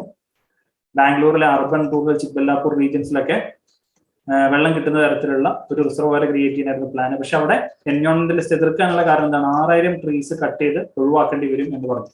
അപ്പൊ അതുകൊണ്ടാണ് അത് എതിർത്തത്. ഓക്കെ, ഇതൊക്കെ ഞാൻ കഥകൾ പോലെ പറയാനുള്ള കാരണം നിങ്ങൾക്ക് ഓർമ്മയിൽ വെക്കാൻ വേണ്ടിയിട്ടാണ്. ഓക്കെ, നിങ്ങൾക്ക് യൂസ്ഫുൾ ആവുന്ന തരത്തിൽ നിങ്ങൾക്ക് മനസ്സിലാക്കാൻ പറ്റുന്ന രീതിയിൽ കാര്യങ്ങൾ പറഞ്ഞു തരികയാണ്. ഇത് പല സോഴ്സസും ഐഡന്റിഫൈ ചെയ്ത് നമ്മൾ പല പല ന്യൂസ് പേപ്പേഴ്സും അതേപോലെ പല വെബ്സൈറ്റുകളിൽ നിന്നൊക്കെ എടുക്കുന്ന ഡാറ്റാസ് വെച്ചിട്ടാണ് നമുക്ക് ഈ ക്ലാസ്സസ് കണ്ടക്ട് ചെയ്യുന്നത്. അപ്പോൾ മാക്സിമം എഫേർട്ട് ഇട്ട് നിങ്ങൾക്ക് പറഞ്ഞുതരാൻ പറ്റുന്നതിന് മാക്സിമം ഡീറ്റെയിൽ ആയിട്ട് കാര്യങ്ങൾ പറഞ്ഞു തരിക എന്നുള്ളത് തന്നെയാണ് ഞാൻ ഉദ്ദേശം. ഓക്കെ, ഇപ്പൊ ഇംഗ്ലീഷിന്റെ ക്ലാസ് എടുക്കുന്ന നയമാണെന്നുണ്ടെങ്കിൽ നിങ്ങൾക്ക് കുറച്ചും കൂടി ഡീറ്റെയിൽ ആയിട്ട് കാര്യങ്ങൾ പറഞ്ഞു തരുന്നുണ്ട്. അതായത് ഇപ്പോൾ പല സ്ഥലങ്ങളിലും എന്താണ് എസ് എന്ന് പറഞ്ഞാലും എസ് എങ്ങനെ എഴുതണം എന്ന് ചിലപ്പോൾ പറഞ്ഞിട്ടുണ്ടാവില്ല. അതേപോലെ പ്രിസൈസ് എന്താണെന്ന് പറഞ്ഞാൽ പ്രിസൈസ് എഴുതേണ്ടത് എങ്ങനെയാണെന്ന് പറഞ്ഞില്ല. നമ്മൾ എക്സാമ്പിൾസ് ചെയ്താൽ നമ്മുടെ ഇംഗ്ലീഷ് ക്ലാസ്സിൽ നമ്മൾ പ്രിസൈസ് എക്സ്പ്ലെയിൻ ചെയ്തു. അതേപോലെ തന്നെ കുറെ പേര് ഫീഡ്ബാക്ക് പറഞ്ഞിട്ടുണ്ടായിരുന്നു, വളരെ നന്നായിരുന്നു, ഇങ്ങനെ എക്സ്പ്ലെയിൻ ചെയ്ത് നല്ലോണം ഹെൽപ്ഫുൾ ആയിരുന്നു എന്നൊക്കെ പറഞ്ഞിട്ടുണ്ടായിരുന്നു. അതേപോലെ നമ്മൾ നമ്മുടെ സൈഡിൽ നിന്ന് മാക്സിമം എഫേർട്ട് ഇട്ടിട്ടാണ് നിങ്ങൾക്ക് വീഡിയോസ് പ്രൊവൈഡ് ചെയ്യുന്നത്. അപ്പോൾ നിങ്ങൾ നിങ്ങളുടെ സൈഡിൽ നിന്നുള്ള സപ്പോർട്ടും കൂടി നിങ്ങൾക്ക് പ്രൊവൈഡ് ചെയ്യാം. നമ്മുടെ വീഡിയോസ് നിങ്ങൾക്ക് ഇഷ്ടപ്പെടുന്നുണ്ടെങ്കിൽ തീർച്ചയായിട്ടും നിങ്ങൾ അത് കമന്റ് ചെയ്യുക. അതേപോലെ തന്നെ നിങ്ങളുടെ സുഹൃത്തുക്കൾക്ക് ഷെയർ ചെയ്ത് കൊടുക്കുക. ഓക്കെ, നമ്മൾ ഇനി SSCയുടെ കണ്ടന്റ് എടുക്കാൻ ഉദ്ദേശിക്കുന്നുണ്ട്. അപ്പോൾ നിങ്ങൾക്ക് താല്പര്യമുള്ള സ്റ്റുഡൻസ് ഉണ്ടെന്നുണ്ടെങ്കിൽ തീർച്ചയായിട്ടും നമ്മുടെ ചാനലിൽ ഈ വീഡിയോയുടെ താഴെ നിങ്ങൾ കമന്റ് ചെയ്യണമെന്നുണ്ടെങ്കിൽ SSCയുടെ കണ്ടന്റ് നമ്മൾ അപ്ലോഡ് ചെയ്യുന്ന കാര്യം നമ്മൾ പരിഗണിക്കും. കാരണം വെച്ചാൽ കൂടുതൽ സ്റ്റുഡൻസ് ഉണ്ടെന്നുണ്ടെങ്കിൽ അവർക്ക് യൂസ്ഫുൾ ആവുന്ന രീതിയിൽ പ്രൊവൈഡ് ചെയ്യുക. കാരണം റെഗുലർ ആയിട്ട് വാച്ച് ചെയ്യുന്ന സ്റ്റുഡൻസ് ഉണ്ടെന്നുണ്ടെങ്കിൽ നമ്മൾ പ്രൊവൈഡ് ചെയ്യുന്ന കാര്യമാണ്. ഓക്കെ, നെക്സ്റ്റ് നമ്മൾ ഡിസ്കസ് ചെയ്യുന്നത് ഓപ്പറേഷൻ ഒലീവിയ എന്ന് പറഞ്ഞ ഒരു കൺസെപ്റ്റ് ആണ്. ഓപ്പറേഷൻ ഒലീവിയ എന്താണ്? ഞാൻ ഈ ക്വസ്റ്റ്യൻ പറയുന്നതിന് മുമ്പ് ഒരു കാര്യം കൂടി പറയാം. ഈ ഓപ്പറേഷൻ ഒലീവിയ റിലേറ്റഡ് ആയിട്ട് ഒരു പാസേജും അതേപോലെ തന്നെ ഒരു എസ്സേ ഇൻ ദ സെൻസ് നമുക്ക് ഒരു ഫെലോഷിപ്പിലേക്ക് നടന്നിട്ടുള്ള ഒരു പരീക്ഷ ഉണ്ടായിരുന്നു 2021 ഒരു 6 മാസം മുമ്പ്. ഓക്കെ, ആ ക്വസ്റ്റ്യൻ പേപ്പറിൽ കണ്ടിട്ടുള്ള ഒരു കോംപ്രഹെൻഷൻ പാസേജ് ഉണ്ടായിരുന്നു, പാസേജ്. ഓക്കെ, ആ പാസേജിൽ അവർ പറഞ്ഞിരിക്കുന്നത് ഹിന്ദു ന്യൂസ് പേപ്പറിലോ ടൈംസ് അത് ഓർക്കുന്നില്ല ഏത് ന്യൂസ് പേപ്പർ ആണെന്നുള്ളത്, ആ ന്യൂസ് പേപ്പറിലെ കറക്റ്റ് പാസേജ് അതേപോലെ തന്നെ കട്ട് കോപ്പി പേസ്റ്റ് ചെയ്തിട്ടായിരുന്നു അതിൽ വന്നിട്ടുണ്ടായിരുന്നു. ഓക്കെ, അപ്പൊ അതിൽ വന്നിരിക്കുന്ന കാര്യം എന്താണ്? ഒന്ന്, ഈ ഓപ്പറേഷൻ ഒലീവിയുമായിട്ട് റിലേറ്റഡ് ആയിട്ടുള്ള കുറെ അധികം പോയിന്റുകൾ അവരെന്ത് ചെയ്തു, ക്ലബ് ചെയ്തുകൊണ്ട് ഒരു പാരഗ്രാഫ്, സെയിം ആ ന്യൂസ് പേപ്പറിൽ വന്നിട്ടുള്ള paragraph cut copy and paste, എന്നിട്ട് അതിന് എന്താണ് മനസ്സിലാക്കിയത് എന്നുള്ളത് ഫസ്റ്റത്തെ ചോദ്യം. രണ്ടാമത് വന്നിട്ടുള്ളത് അതിലെടുത്തിട്ടുള്ള സ്റ്റെപ്പുകൾ എന്തൊക്കെയായിരുന്നു ചോദ്യം. അപ്പൊ ഈ ഓപ്പറേഷൻ ഒലീവിയ വളരെ ഇമ്പോർട്ടന്റ് ആയിട്ട് നിങ്ങൾ കൺസിഡർ ചെയ്യാം. കാരണം പല നാഷണൽ ന്യൂസ് പേപ്പേഴ്സ് മാത്രമല്ല ഇന്റർനാഷണൽ ലെവലിൽ വരെ ഈ ഓപ്പറേഷൻ ഒലീവിയ ഡിസ്കസ് ചെയ്തിട്ടുണ്ട്. ഓക്കെ, അപ്പോൾ ഓപ്പറേഷൻ ഒലീവിയ എന്ന് പറയുന്നത് ഓക്കെ ഒലീവ് റിഡ്ലി ടേർട്ടിൽസ് എന്ന് പറഞ്ഞിട്ടുള്ള ഒരു ടേർട്ടിൽ വെറൈറ്റി ഉണ്ട്, ആമകളുടെ വെറൈറ്റി ഉണ്ട്. ഒലീവ് റിഡ്ലി ടേർട്ടിൽസ് എന്ന് പറഞ്ഞിട്ടുള്ള വെറൈറ്റി ഉണ്ട്. അത് ഒഡീഷ കോസ്റ്റിലാണ് കൂടുതലായിട്ട് കാണുന്നത്. ഓക്കെ, അപ്പൊ അതിനെ പ്രൊട്ടക്ട് ചെയ്യാനും കൺസർവ് ചെയ്യാനുള്ള ഒരു പ്രൊജക്റ്റ് ആണ് ഒലീവിയ പ്രൊജക്ട്. അപ്പോൾ ഈ ഓപ്പറേഷൻ ഒലീവിയ സ്റ്റാർട്ട് ചെയ്ത് 1980 ഇന്ത്യൻ കോസ്റ്റ് ഗാർഡ് ആണ് സ്റ്റാർട്ട് ചെയ്തത്. അപ്പൊ ഈ ഒലീവ് ടേർട്ടിൽസ് എന്ന് പറയുന്ന ഒലീവ് ടേർട്ടിൽസ് ഉണ്ടല്ലോ, ഈ ഒലീവ് ടേർട്ടിൽസ് ശരിക്കും വൾണറബിൾ കാറ്റഗറിയിൽ വരുന്നതാണ്. IUCN റെഡ് ലിസ്റ്റിലെ വൾണറബിൾ കാറ്റഗറിയിൽ വരുന്നതാണ് ഈ ഒലീവ് ടേർട്ടിൽസ്. അപ്പൊ ഈ ഒലീവ് ടേർട്ടിൽസിനെ പ്രൊട്ടക്ട് ചെയ്യാൻ വേണ്ടിയിട്ട് ഒഡീഷ കോസ്റ്റില് ഇന്ത്യൻ കോസ്റ്റ് ഗാർഡ് കൊണ്ടുവന്ന ഓപ്പറേഷനാണ് ഈ ഓപ്പറേഷൻ ഒലീവിയ എന്ന് പറയുന്നത്. ഓക്കെ, ഒലീവ് റിഡ്ലി ടേർട്ടിൽസിന്റെ സപ്പോർട്ട് അല്ലെങ്കിൽ പ്രൊജക്ട് കൺസർവേഷൻ ആണിത്. അപ്പൊ അത് ഇത്രയും കാര്യങ്ങൾ നിങ്ങൾ മനസ്സിലാക്കി മതി. ഓവർ ഡീറ്റെയിൽ ആയിട്ടുള്ള കാര്യങ്ങളിലേക്ക് നമുക്ക് പോകേണ്ടതുണ്ട്. ഓക്കെ, ഒലീവ് ടേർട്ടിൽസിനെ അവര് ഒരു മിഷനറിക്ക് യൂസ് ചെയ്തിട്ട് ടേർട്ടിൽസിനെ പ്രൊട്ടക്ട് ചെയ്യാൻ വേണ്ടിയിട്ട് അവര് ഈ സീ കോസ്റ്റിൽ എന്ത് ചെയ്യുന്നു, അവര് ഈ ടേർട്ടിൽസ് ഈ മണ്ണിന്റെ അടിയിലേക്കൊക്കെ പോകുന്ന സമയത്ത് അവർ ആ സ്ഥലം പ്രൊട്ടക്ട് ചെയ്ത് വെക്കുക ചെയ്യും. അങ്ങനെ കുറെ സിസ്റ്റംസ് ഒക്കെ ഉണ്ട്, അതൊരു ടെക്നിക്കൽ ആയിട്ടുള്ള കുറെ കാര്യങ്ങൾ ഉണ്ട്. അപ്പൊ ഈ ഓപ്പറേഷൻ ഒലീവിയ വളരെ ഇമ്പോർട്ടന്റ് ആണ്, മനസ്സിലാക്കി വെക്കുക. Okay, next G20 culture ministers meeting എന്ന് പറഞ്ഞിട്ടൊരു മീറ്റിംഗ്, അത് ഇറ്റലിയിലാണ് നടന്നത്. G20 കൾച്ചർ മിനിസ്റ്റേഴ്സ് മീറ്റിംഗ് ഇറ്റലിയിലാണ് നടന്നത്. G20 മീറ്റിംഗ് അല്ല ഇത്, അത് ആദ്യം മനസ്സിലാക്കുക. G20 കൾച്ചർ മിനിസ്റ്റേഴ്സ് മീറ്റിംഗ് ആണ്. ഈ കൾച്ചർ മിനിസ്റ്റേഴ്സ് മീറ്റിംഗ് നടന്നത് ജൂലൈ 29, ജൂലൈ 30 ഡേറ്റിലാണ് G20 കൾച്ചർ മിനിസ്റ്റേഴ്സ് മീറ്റിംഗ് നടന്നത്. ഓക്കെ, അപ്പൊ അതിൽ പാർട്ടിസിപ്പേറ്റ് ചെയ്ത് ഇന്ത്യനെ റെപ്രസെന്റ് ചെയ്ത് പാർട്ടിസിപ്പേറ്റ് ചെയ്തത് Meenakshi Lekhi, state for culture of India, minister of state for culture of India Meenakshi ലേഖിയാണ് അതിൽ പാർട്ടിസിപ്പേറ്റ് ചെയ്ത ഇന്ത്യക്കാരി. അതേപോലെ തന്നെ മെയിൻ ആയിട്ടുള്ള ഹൈലൈറ്റ് എന്താണ്? ഒന്ന്, കൾച്ചറൽ ഹെറിറ്റേജസിനെ പ്രൊട്ടക്ട് ചെയ്യുക. പിന്നെ അതേപോലെ തന്നെ digital and technological transformation, cultural and creative ഫീൽഡിൽ ഡിജിറ്റൽ ആൻഡ് ടെക്നോളജിക്കൽ ട്രാൻസ്ഫോർമേഷൻസ് കൊണ്ടുവരിക. പിന്നെ ക്ലൈമറ്റ് ചേഞ്ച്, കൾച്ചറും ക്ലൈമറ്റ് ചേഞ്ച് റിലേറ്റഡ് ആയിട്ട് വർക്ക് ചെയ്യുക. പിന്നെ അതേപോലെ തന്നെ കൾച്ചറിനെ ക്രിയേറ്റീവ് സെക്ടേഴ്സിനെ ഒക്കെ പ്രൊട്ടക്ട് ചെയ്യുക. ഇതൊക്കെയാണ് മേജർ ആയിട്ടുള്ള എയിം എന്ന് പറയുന്നത്, അല്ലെങ്കിൽ ഈ ഒരു കൾച്ചർ മിനിസ്റ്റേഴ്സ് മീറ്റിംഗിൽ അവർ ഹൈലൈറ്റ് ചെയ്തിട്ടുള്ള കാര്യങ്ങൾ. ഇറ്റലിയിലാണ് നടന്നത്. 2 ദിവസത്തെ പ്രോഗ്രാം ആയിരുന്നു. ജൂലൈ 29, 30 ദിവസങ്ങളിലാണ് നടന്നത്. ഇന്ത്യനെ റെപ്രസെന്റ് ചെയ്തത് Meenakshi Lekhi, minister of state for culture of India ആണ് ആ പ്രോഗ്രാമിൽ പാർട്ടിസിപ്പേറ്റ് ചെയ്തത്. മെയിൻ ആയിട്ട് അവർ എല്ലാ കാര്യങ്ങളിലും കൾച്ചർ എന്ന് പറഞ്ഞിട്ടുള്ള വേർഡ് ഇതിൽ യൂസ് ചെയ്തിട്ടുണ്ട്. അപ്പോൾ കൾച്ചറൽ ഹെറിറ്റേജ് പ്രൊട്ടക്ട് ചെയ്യാനാണ് ആദ്യത്തത്. പിന്നെ ഡിജിറ്റൽ ആൻഡ് ടെക്നോളജിക്കൽ ഇന്നോവേഷൻസ് അല്ലെങ്കിൽ ട്രാൻസ്ഫോർമേഷൻസ് ക്രിയേറ്റീവ് ആയിട്ടുള്ള ഫീൽഡിലും കൾച്ചറൽ ഫീൽഡ്സിലും കൊണ്ടുവരാൻ വേണ്ടിയിട്ടാണ് രണ്ടാമത്തെ പോയിന്റ്. മൂന്നാമത്തെ പോയിന്റ് ക്ലൈമറ്റ് ചേഞ്ച്, കൾച്ചറും ക്ലൈമറ്റ് ചേഞ്ചും റിലേറ്റ് ചെയ്തിട്ടുള്ള കാര്യങ്ങളാണ്. പിന്നെ നാലാമത്തെ point protect and promote cultural and creative sectors, creative ആയിട്ടുള്ളതും അതേപോലെ തന്നെ കൾച്ചറൽ സെക്ടേഴ്സിലും മാക്സിമം പ്രൊമോഷൻസും അതേപോലെ അവരെ പ്രൊട്ടക്ട് ചെയ്യാനുള്ള കാര്യങ്ങളും നോക്കുക എന്നുള്ളതാണ് ഈ G20 കൾച്ചർ മിനിസ്റ്റേഴ്സ് മീറ്റിംഗിലെ മെയിൻ ആയിട്ടുള്ള കാര്യം. ക്ലിയർ ആണല്ലോ? ഡൗട്ടുകളൊന്നും ഇല്ലാന്ന് വിചാരിക്കുന്നു. നെക്സ്റ്റ് നമ്മൾ ഡിസ്കസ് ചെയ്യാൻ പോകുന്നത് ലോകമാന്യ തിലക് അവാർഡ് 2021 അല്ലേ? ഓക്കെ, ലോകമാന്യ തിലക് 2021 വളരെ ഇമ്പോർട്ടന്റ് ആയിട്ടുള്ള ടോപ്പിക്കാണ്. ലോകമാന്യ തിലക് 2021 അവാർഡ് കിട്ടിയത് സൈറസ് പൂനാവാലയ്ക്കാണ്. ലോകമാന്യ തിലക് അവാർഡ് 2021 ലഭിച്ചത്. ആരാണ് ഈ സൈറസ് പൂനാവാല? നിങ്ങൾക്ക് എല്ലാവർക്കും അറിയുന്നുണ്ടാവും. സെറം ഇൻസ്റ്റിറ്റ്യൂട്ട് ഓഫ് ഇന്ത്യ പൂനെന്റെ ഫൗണ്ടർ ആണ് ഈ സൈറസ് പൂനാവാല. കോവിഷീൽഡ് വാക്സിൻ ഒക്കെ അവിടെ നിന്നാണ് വരുന്നത് അല്ലെ? ഓക്കെ, സൈറസ് പൂനാവാലയാണ് ലോകമാന്യ തിലക് അവാർഡ് 2021 ലഭിച്ച വ്യക്തി. അപ്പൊ ഈ ക്യാഷ് പ്രൈസ് ആണ് 1 ലക്ഷം രൂപയുടെ ക്യാഷ് പ്രൈസും പിന്നെ സോവനിയേഴ്സ് ആണ് കൊടുക്കുക ഈ വിന്നേഴ്സിന്. ഓഗസ്റ്റ് 1 അവര് ഈ ഒരു ഇവന്റ് പ്രഖ്യാപിച്ചിരുന്നത്, അല്ലെ ലോകമാന്യ തിലക് അവാർഡ് കൊടുക്കണം എന്ന് പ്രഖ്യാപിച്ചിരുന്നത്. പക്ഷേ ഈ പാൻഡമിക്കിന്റെ കാരണം കൊണ്ടത് ഓഗസ്റ്റ് 13 2021 ഈ ഒരു അവാർഡ് കൊടുത്തത്. ഓക്കെ, ലോകമാന്യ തിലക് 2021 അവാർഡ് ആർക്കാണ് കിട്ടിയത്? സൈറസ് പൂനാവാലയ്ക്കാണ് വിന്നർ ആയിട്ട് പ്രഖ്യാപിച്ചത്. അതേപോലെ തന്നെ സെറം ഇൻസ്റ്റിറ്റ്യൂട്ട് ഓഫ് ഇന്ത്യ പൂനെയുടെ ഫൗണ്ടർ ആണ് ഈ സൈറസ് പൂനാവാല. പിന്നെ ക്യാഷ് പ്രൈസ് ആയിട്ട് 1 lakh rupees സോവനിയേഴ്സ് ആണ് കൊടുക്കുക. പിന്നെ ഓഗസ്റ്റ് 1 ആണ് ഈ ഒരു അവാർഡ് കൊടുക്കാൻ തീരുമാനിച്ചിരുന്നത്. പക്ഷേ പാൻഡമിക് ആയതുകൊണ്ട് 13 കൊടുത്തത്. ഓക്കെ, ക്ലിയർ ആണല്ലോ? ഡൗട്ടുകളൊന്നും ഇല്ലാന്ന് വിചാരിക്കുന്നു. നെക്സ്റ്റ് നമ്മുടെ വളരെ ഇമ്പോർട്ടന്റ് ആയിട്ട് ഒരു ബില്ലാണ് ഞാൻ ഇവിടെ ഡിസ്കസ് ചെയ്യാൻ പോകുന്നത്. കോക്കനട്ട് ഡെവലപ്മെന്റ് ബോർഡിന്റെ amendment bill. Okay, coconut development ബോർഡിന്റെ അമെന്റ്മെന്റ് ബില്ലാണ് നമ്മളിവിടെ ഡിസ്കസ് ചെയ്യാൻ പോകുന്നത്.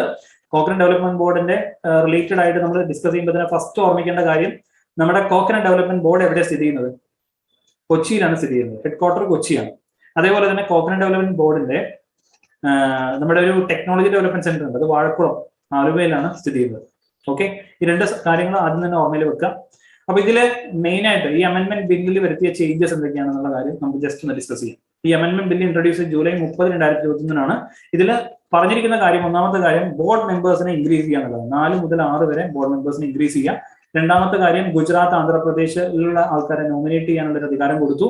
പിന്നെ അതേപോലെ തന്നെ പ്രൊഫഷണൽസിനെ ഈ ഒരു ബോർഡിലേക്ക് കൊണ്ടുവരാൻ വേണ്ടിയിട്ട്, അല്ലെങ്കിൽ ഗവൺമെന്റ് ഒഫീഷ്യൽസ് ആയിരുന്നു ആദ്യം ഇതിന്റെ തലപ്പത്തേക്ക്, ഗവൺമെന്റ് കോക്കനട്ട് ഡെവലപ്മെന്റ് ബോർഡിന്റെ തലപ്പത്തേക്ക് വന്നിരുന്നത്. പക്ഷേ ഇപ്പോൾ അവർ പറഞ്ഞെന്താന്ന് വെച്ചാൽ പ്രൊഫഷണൽസിനെ അപ്പോയിന്റ് ചെയ്യാൻ പറഞ്ഞിട്ടുണ്ട്. Bill approved the appointment of professionals as non executive chairman rather than government officials. Government ഒഫീഷ്യൽസിന് പകരം നോൺ എക്സിക്യൂട്ടീവ് ചെയർമാൻ പൊസിഷൻസിലേക്കൊക്കെ പ്രൊഫഷണൽസിനെ വേണമെന്നുണ്ടെങ്കിൽ അവർക്ക് ഈ ബില്ല് വഴി അപ്പോയിന്റ് ചെയ്യാൻ ഒരു അധികാരം കൊടുത്തു. ഇത്രയും കാര്യങ്ങളാണ് അമെന്റ്മെന്റ് ബില്ലിൽ വരുന്ന. ഒന്ന്, ബോർഡിന്റെ മെമ്പേഴ്സിന്റെ നമ്പർ ഇൻക്രീസ് ചെയ്യുക 4 to 6. അതേപോലെ തന്നെ ഗുജറാത്ത്, ആന്ധ്രാപ്രദേശിലെ മെമ്പേഴ്സിനെ നോമിനേറ്റ് ചെയ്യുക. പിന്നെ അതേപോലെ തന്നെ മൂന്നാമത്തെ കാര്യം നോൺ എക്സിക്യൂട്ടീവ് ചെയർമാൻ ആയിട്ട് പ്രൊഫഷണൽസിനെ അപ്പോയിന്റ് ചെയ്യാനുള്ള കാര്യങ്ങൾ പറഞ്ഞു. പിന്നെ അതേപോലെ തന്നെ നരേന്ദ്ര സിംഗ് തോമർ ആണ് minister of agriculture and farmer welfare. ആരാണെന്ന് ചിലപ്പോൾ ചോദിക്കാൻ ചാൻസ് ഉണ്ട്. കറന്റ് അഫയർ ആണ്, നരേന്ദ്ര സിംഗ് തോമർ ആണ് current minister of agriculture and farmer welfare. Coconut development ബോർഡിന്റെ ഹെഡ് ക്വാർട്ടർ കൊച്ചി, CBDയുടെ ടെക്നോളജി ഡെവലപ്മെന്റ് സെന്റർ വരുന്നത് വാഴക്കുളം ആലുവയിലാണ്. ഇത്രയും കാര്യങ്ങളാണ് നിങ്ങൾ ഓർമ്മയിൽ വെക്കേണ്ടത്. രാജ്യസഭയാണ് ലാസ്റ്റ് പാസ് ചെയ്തത് ജൂലൈ 30, 2021 രാജ്യസഭ പാസ് ചെയ്ത കോക്കനട്ട് ഡെവലപ്മെന്റ് ബോർഡ് അമെന്റ്മെന്റ് ബില്ലിനെ കുറിച്ചാണ് ഞങ്ങൾ ഇവിടെ സംസാരിച്ചത്. ഓക്കെ, ക്ലിയർ അല്ലേ? ഡൗട്ടുകളൊന്നും ഇല്ലല്ലോ, സംശയങ്ങളൊന്നും ഇല്ലെന്ന് വിചാരിക്കുന്നു. നെക്സ്റ്റ് നമ്മൾ നോക്കുന്നത് കൃഷി കർണ പ്രൊജക്ട്, കേരളത്തിന്റെ കൃഷി കർണ പ്രൊജക്ട്. ഓക്കെ, എന്താണ് കൃഷി കർണ പ്രൊജക്ട്? വളരെ സിമ്പിൾ ആണ്. നമ്മുടെ മിനി പോളി ഹൗസ് എന്ന് പറയും. മിനി പോളി ഹൗസ് എന്ന് പറഞ്ഞാൽ ഒരു ഗ്രീൻ ഹൗസ് പോലെ തന്നെ. Okay, mini poly house 2.5 cent ലാൻഡിൽ ക്രിയേറ്റ് ചെയ്യും. ഇത് ഗവൺമെന്റിന്റെ പ്രൊജക്ട് ആണ് കേട്ടോ, മിനി പോളി ഹൗസ്. പോളിമർ ആയിട്ടുള്ള മെറ്റീരിയൽ കൊണ്ടായിരിക്കും ഈ ചെറിയ ചെറിയ ഹൗസുകൾ പണിയുന്നുണ്ടാവും. മിനി പോളി ഹൗസ് ക്രിയേറ്റ് ചെയ്യുന്നത് 2.5 സെന്റ് ലാൻഡിലാണ് ഇത് ക്രിയേറ്റ് ചെയ്യുക. ഗ്രീൻ ഹൗസ് പോലെ തന്നെയാണിത്. ഓക്കെ, അപ്പൊ ഇതിൽ ജോയിന്റ് ഇനീഷ്യേറ്റീവ് എടുക്കുന്ന ആരൊക്കെയാണ്? ഒന്ന് national society for agricultural horticulture, national society for agricultural horticulture, പിന്നെ അതേപോലെ തന്നെ സസ്റ്റൈനബിലിറ്റി ഫൗണ്ടേഷൻ, പിന്നെ കോർ3 ഇന്നോവേഷൻസ്. ഇങ്ങനെ 3 പേരാണ് ഇതിൽ മെയിൻ ആയിട്ട് ഇൻക്ലൂഡഡ് ആയിട്ടുള്ള ആൾക്കാർ, അല്ലെങ്കിൽ ഈ ഇനീഷ്യേറ്റീവിന്റെ ഭാഗമായിട്ട് വരുന്ന ആൾക്കാർ. അതിൽ നോക്കേണ്ട വളരെ ഇമ്പോർട്ടന്റ് ആയിട്ടുള്ള വേറൊരു കാര്യം, അനീഷ് എൻ രാജ് എന്ന് പറഞ്ഞിട്ടുള്ള വ്യക്തി, അദ്ദേഹമാണ് ഈ പ്രൊജക്ട് ശരിക്കും പറഞ്ഞ ഹെഡ് ചെയ്യുന്നത്. കോർ3 എന്ന് പറഞ്ഞിട്ടുള്ള ഇന്നോവേഷൻസ് കമ്പനിയുടെ ഭാഗമായിട്ടുള്ള വ്യക്തിയാണ് അനീഷ് എൻ രാജ്. അദ്ദേഹമാണ് പ്രൊജക്ട് മുന്നോട്ട് കൊണ്ടുപോകുന്നത്. അപ്പൊ അതില് ഈ അനീഷ് എന്ന് പറഞ്ഞ വ്യക്തിക്ക് മുന്നേ ബെസ്റ്റ് ഹൈടെക് ഫാർമർ അവാർഡ് കിട്ടിയ വ്യക്തിയാണ്. ഓക്കെ, അപ്പൊ അദ്ദേഹമാണ് ഹെഡ് ചെയ്യുന്നത് ഈ ഒരു പ്രൊജക്ട് എന്നുള്ളത് നിങ്ങൾ മറക്കരുത്, വളരെ ഇമ്പോർട്ടന്റ് ആണ്. Krishi Karna project, mini poly ഹൗസുകൾ 2.5 സെന്റ് ലാൻഡിൽ ക്രിയേറ്റ് ചെയ്യുന്ന ഒരു പ്രൊജക്ട് ആണ് ഈ കൃഷി കർണ പ്രൊജക്ട് എന്ന് പറയുന്നത്. ഓക്കെ, ക്ലിയർ ആണല്ലോ? ഡൗട്ടുകളൊന്നും ഇല്ലാന്ന് വിചാരിക്കുന്നു. ഓക്കെ, നെക്സ്റ്റ് നമ്മൾ ഡിസ്കസ് ചെയ്യാൻ പോകുന്ന juvenile justice care and protection of children amendment bill 2021 വളരെ ഇമ്പോർട്ടന്റ് ആണ്. ഈ ടോപ്പിക് നിങ്ങൾക്ക് എക്സ്പെക്ട് ചെയ്യാം, ചോദ്യങ്ങൾ എക്സ്പെക്ട് ചെയ്യാൻ പറ്റുന്ന ഒരു സെക്ഷൻ തന്നെയാണ്, ഒരു സംശയമില്ല. ഓക്കെ, ഒന്നാമത്തെ കാര്യം, ഈ juvenile justice care and protection of children ആദ്യം 2015 ആക്ട് ആണ് അവർ എന്ത് ചെയ്തത്, ഇപ്പോൾ അമെൻഡ് ചെയ്തത്, ബില്ല് അമെൻഡ് ചെയ്തത്. 2021 ചേഞ്ചസ് വരുത്തിയത് എന്തൊക്കെയാണ്? ഒന്നാമത്തെ കാര്യം, ആദ്യം പറഞ്ഞിരുന്നത് ബില്ല് പറഞ്ഞിരുന്നത് എന്താണെന്ന് വെച്ചാൽ ഒരു ചിൽഡ്രന്റെ അഡോപ്ഷൻ സിവിൽ കോർട്ട് വഴിയുള്ള അപ്രൂവൽ ആയിരുന്നു ആദ്യം പറഞ്ഞിരുന്നത്, സിവിൽ കോർട്ട് അപ്രൂവൽ കൊടുക്കാൻ. പക്ഷെ ഇപ്പോഴത്തെ ഈ ഒരു ബില്ല് വരുന്ന ചേഞ്ച് എന്താണെന്ന് വെച്ച് കഴിഞ്ഞാൽ ഒരു കോർട്ടിന് തീരുമാനിക്കുന്നതിന്റെ കൂടെ തന്നെ district magistrate, additional district magistrate അടക്കമുള്ള ഡിസ്ട്രിക്ട് മജിസ്ട്രേറ്റ്സിനാണ് ഈ അഡോപ്ഷൻ ഓർഡേഴ്സ് കൊടുക്കാനുള്ള അധികാരമുള്ളത്. ഒരു കുട്ടീനെ അഡോപ്റ്റ് ചെയ്യണമെന്നുണ്ടെങ്കിൽ അതിനുള്ള അധികാരം, അല്ലെങ്കിൽ ഈ ഒരു അപ്രൂവൽ അഡോപ്ഷൻ ഓർഡർ കൊടുക്കാനുള്ള അധികാരം ഡിസ്ട്രിക്ട് മജിസ്ട്രേറ്റിനോ അല്ലെങ്കിൽ അഡീഷണൽ ഡിസ്ട്രിക്ട് മജിസ്ട്രേറ്റിനോ ആയിരിക്കും. ഓക്കെ, അതാണ് ആദ്യത്തെ അമെൻമെന്റ് അല്ലെങ്കിൽ ആദ്യത്തെ ചേഞ്ച്. രണ്ടാമത്തത്, ബില്ല് പറഞ്ഞിരിക്കുന്ന വളരെ ഇമ്പോർട്ടന്റ് ആയിട്ടുള്ള കാര്യം, ഇപ്പൊ ജുവനൈൽ കേസസ് വരുന്നുണ്ട് അല്ലെ. ജുവനൈൽ കേസസ് എന്ന് പറഞ്ഞാൽ ഹീനിയസ് ഒഫൻസസ് ഉണ്ടാവും, സീരിയസ് ഒഫൻസസ് ഉണ്ടാവും, പെറ്റി ഒഫൻസസ് ഉണ്ടാവും. ഹീനിയസ് ഒഫൻസസ് എന്ന് പറഞ്ഞാൽ സെക്ഷൽ അബ്യൂസ്, പിന്നെ അതേപോലെ തന്നെ നമ്മുടെ ഈ പറഞ്ഞ പോലെ റോബറി, വളരെ മോശപ്പെട്ട രീതിയിലുള്ള ക്രൈംസുകളെല്ലാം തന്നെ ഹീനിയസ് ഒഫൻസസിൽ വരുന്നതാണ്. അപ്പൊ 2015 ആക്ട് പ്രകാരം സീരിയസ് ഒഫൻസ് എന്ന് പറഞ്ഞിട്ടുള്ള ഈ കാറ്റഗറിയിൽ 3 to 7 ഇയേഴ്സ് ഇംപ്രിസൺമെന്റ് ആയിരുന്നു ഒരു ശിക്ഷയായിട്ട് വിധിച്ചിരുന്നത്. സീരിയസ് ഒഫൻസസിന് 3 മുതൽ 7 വർഷം വരെയായിരുന്നു ഇംപ്രിസൺമെന്റ് പറഞ്ഞിരുന്നത്. പക്ഷെ ഇപ്പോഴുള്ള അമെന്റ്മെന്റ് പ്രകാരം, ഈ ബില്ല് പ്രകാരം വന്നിട്ടുള്ള കാര്യം എന്താണ്? സീരിയസ് ഒഫൻസസ് ചെയ്യുന്ന വ്യക്തികൾക്ക് ഒരു ഇംപ്രിസൺമെന്റ് കൊടുക്കാൻ പറ്റുന്ന 7 ഇയറിന്റെ മുകളിൽ കൊടുക്കാമെന്ന് പറഞ്ഞു. മിനിമം പണിഷ്മെന്റ് പറഞ്ഞിട്ടില്ല. ഓക്കെ, 7 ഇയേഴ്സിന്റെ മുകളിലേക്ക് കൊടുക്കാന്ന് പറഞ്ഞു. ആദ്യം സീരിയസ് ഒഫൻസസ് ഉള്ള ആൾക്കാർക്ക് 3 to 7 ഇയേഴ്സേ പറ്റുള്ളൂ എന്നാണ് പറഞ്ഞിരുന്നത്. പക്ഷെ ഇപ്പൊ 7 ഇയേഴ്സിന്റെ മുകളിലേക്കും പണിഷ്മെന്റ് കൊടുക്കാമെന്ന രീതിയിലേക്ക് മാറി. അതേപോലെ തന്നെ മിനിമം എത്ര ഇയർ കൊടുക്കാമെന്നും അവർ പറഞ്ഞിട്ടില്ല പുതിയ ബില്ലിൽ. ഓക്കെ, അപ്പൊ അതിന്റെ ഈ ഒരു കേസിന്റെ നാൾ വഴിയാണ് ഇപ്പോൾ പറഞ്ഞത്. ആദ്യം ലോക്സഭയിൽ പാസ് ചെയ്തത് മാർച്ച് 15, 2021 ഈ juvenile justice care and protection of children amendment bill ആദ്യം പാസ് ചെയ്ത ലോക്സഭ മാർച്ച് 15 പാസ് ചെയ്ത്, ലോക്സഭയിൽ പാസ് ചെയ്തത്, കൊണ്ടുവന്നത് മാർച്ച് 15, പാസ് ചെയ്തത് മാർച്ച് 24, രാജ്യസഭ പാസ് ചെയ്തത് ജൂലൈ 28. ഓക്കെ, ഇത്രയും കാര്യങ്ങളാണ് നമുക്ക് ഡിസ്കസ് ചെയ്യാനുള്ളത്. വേറെ ഇമ്പോർട്ടന്റ് ആയിട്ടുള്ള കാര്യങ്ങളാണ് നമ്മൾ ഡിസ്കസ് ചെയ്യാൻ. നമുക്ക് ഏറ്റവും ഇമ്പോർട്ടന്റ് ആയിട്ടുള്ള ഒരു കാര്യം, ഇപ്പൊ നിങ്ങൾ ഈ പഠിച്ചിട്ടുള്ള കാര്യങ്ങളെല്ലാം തന്നെ നിങ്ങൾ നോട്ടാക്കി വെച്ചിട്ടുണ്ടാവും. ഈ നോട്ടുകൾ നിങ്ങൾ ഫൈനൽ ടൈമിൽ, റിവിഷൻ ടൈമിൽ ഞങ്ങൾ ഒന്നും കൂടി ഈ റിവിഷനെ ഹെൽപ്പ് ചെയ്യുന്നതായിരിക്കും. ഓക്കെ, ഫൈനൽ ടൈം എന്ന് പറഞ്ഞാൽ എക്സാം എടുക്കുന്ന സമയത്ത് നമ്മൾ എന്ത് ചെയ്യും, ഒരു റിവിഷൻ നമ്മൾ പ്ലാൻ ചെയ്തിട്ടുണ്ട്. അപ്പൊ നിങ്ങൾക്ക് കുറച്ചും കൂടി ഹെൽപ്ഫുൾ ആയിട്ട് നമുക്ക് കംപ്ലീറ്റ് ഈ പറഞ്ഞ പോലുള്ള സെക്ഷൻസ് നമുക്ക് ഡിസ്കസ് ചെയ്ത് മുന്നോട്ട് പോവാം. ഓക്കെ, ഇനി കുറച്ചും കൂടി നമുക്ക് ഡിസ്കസ് ചെയ്യാനുണ്ട്. ഞാനത് കമ്മിങ് ക്ലാസ്സസിൽ നമുക്ക് ഡിസ്കസ് ചെയ്യാം. കുറെ അധികം ഡീറ്റെയിൽ ആയിട്ട് 2021 കറണ്ട് അഫയർ നമുക്ക് കുറച്ചും കൂടി ഡീറ്റെയിൽ ആയിട്ട് പഠിക്കണം. കാരണം ഹൈക്കോർട്ട് അസിസ്റ്റന്റ് ആണെന്നുണ്ടെങ്കിലും SSC ആണെന്നുണ്ടെങ്കിലും ക്വസ്റ്റ്യൻസ് കറണ്ട് അഫയറിന് വളരെയധികം റെലവെന്റ് ആയിട്ടുള്ള ചോദ്യങ്ങളായിരിക്കും വരുന്നുണ്ട്. അപ്പൊ നമുക്കൊരു ടോപ്പിക് പോലും ഒഴിവാക്കാൻ ഉണ്ടാവില്ല. അപ്പോൾ നമ്മൾ ഈ പറഞ്ഞിട്ടുള്ള കാര്യങ്ങളെല്ലാം നിങ്ങൾ നോട്ടാക്കി മനസ്സിലാക്കി റെഡിയാക്കി വെച്ചു എന്ന് വിചാരിക്കുന്നു. അതേപോലെ തന്നെ നമ്മുടെ വീഡിയോസിനെ കുറിച്ച് നിങ്ങളുടെ ഒരു ഒപ്പീനിയൻ, വാല്യുബിൾ ആയിട്ടുള്ള ഒപ്പീനിയൻ ഈ വീഡിയോയുടെ താഴെ ചാറ്റ് ബോക്സിൽ, ലൈവ് ചാറ്റ് ബോക്സിലല്ല, നമ്മുടെ കമന്റ് സെക്ഷനിൽ നിങ്ങൾ കൊടുക്കുക. നിങ്ങളുടെ ഒപ്പീനിയൻസും സജഷൻസും ശരിക്കും പറഞ്ഞാൽ ഞങ്ങൾക്ക് വളരെ വലിയൊരു മോട്ടിവേഷനാണ്. നല്ല കണ്ടന്റുകൾ ഡെവലപ്പ് ചെയ്യാനും അതേപോലെ നിങ്ങളുടെ മുന്നിലേക്ക് കൊണ്ടുവരാനൊക്കെ ഞങ്ങൾക്ക് വളരെയധികം സന്തോഷമുള്ളൂ. നിങ്ങളുടെ കമന്റുകൾ കാണുമ്പോഴാണ് ഞങ്ങൾക്ക് ഒരു ചെറിയ മോട്ടിവേഷൻ ശരിക്കും. അപ്പോൾ നിങ്ങൾ എന്ത് ചെയ്യുക, കമന്റ് ചെയ്യുക. അതേപോലെ തന്നെ നിങ്ങളുടെ സുഹൃത്തുക്കൾക്ക് നിങ്ങൾക്ക് ഈ കണ്ടന്റുകൾ ഇഷ്ടപ്പെടുന്നുണ്ട്, നിങ്ങൾക്ക് ഇത് ഉപകാരപ്പെടുന്നുണ്ടെന്നുണ്ടെങ്കിൽ മാത്രം നിങ്ങൾ എന്ത് ചെയ്യുക, നിങ്ങളുടെ സുഹൃത്തുക്കൾക്ക് ഈ വീഡിയോസ് ഷെയർ ചെയ്ത് കൊടുക്കുക. പിന്നെ അതേപോലെ തന്നെ ലൈക്കും കൂടി നമ്മുടെ വീഡിയോസിലേക്ക് നിങ്ങൾ പ്രൊവൈഡ് ചെയ്യുക. ഇത്രയും കാര്യങ്ങൾ പറഞ്ഞുകൊണ്ട് നിർത്തുകയാണ് ഇന്നത്തെ ക്ലാസ്. അപ്പോൾ നിങ്ങൾക്ക് എല്ലാവർക്കും ഇഷ്ടപ്പെട്ടിട്ടുണ്ടാവുമെന്ന് വിചാരിക്കുന്നു. Thank you from exam and Kerala.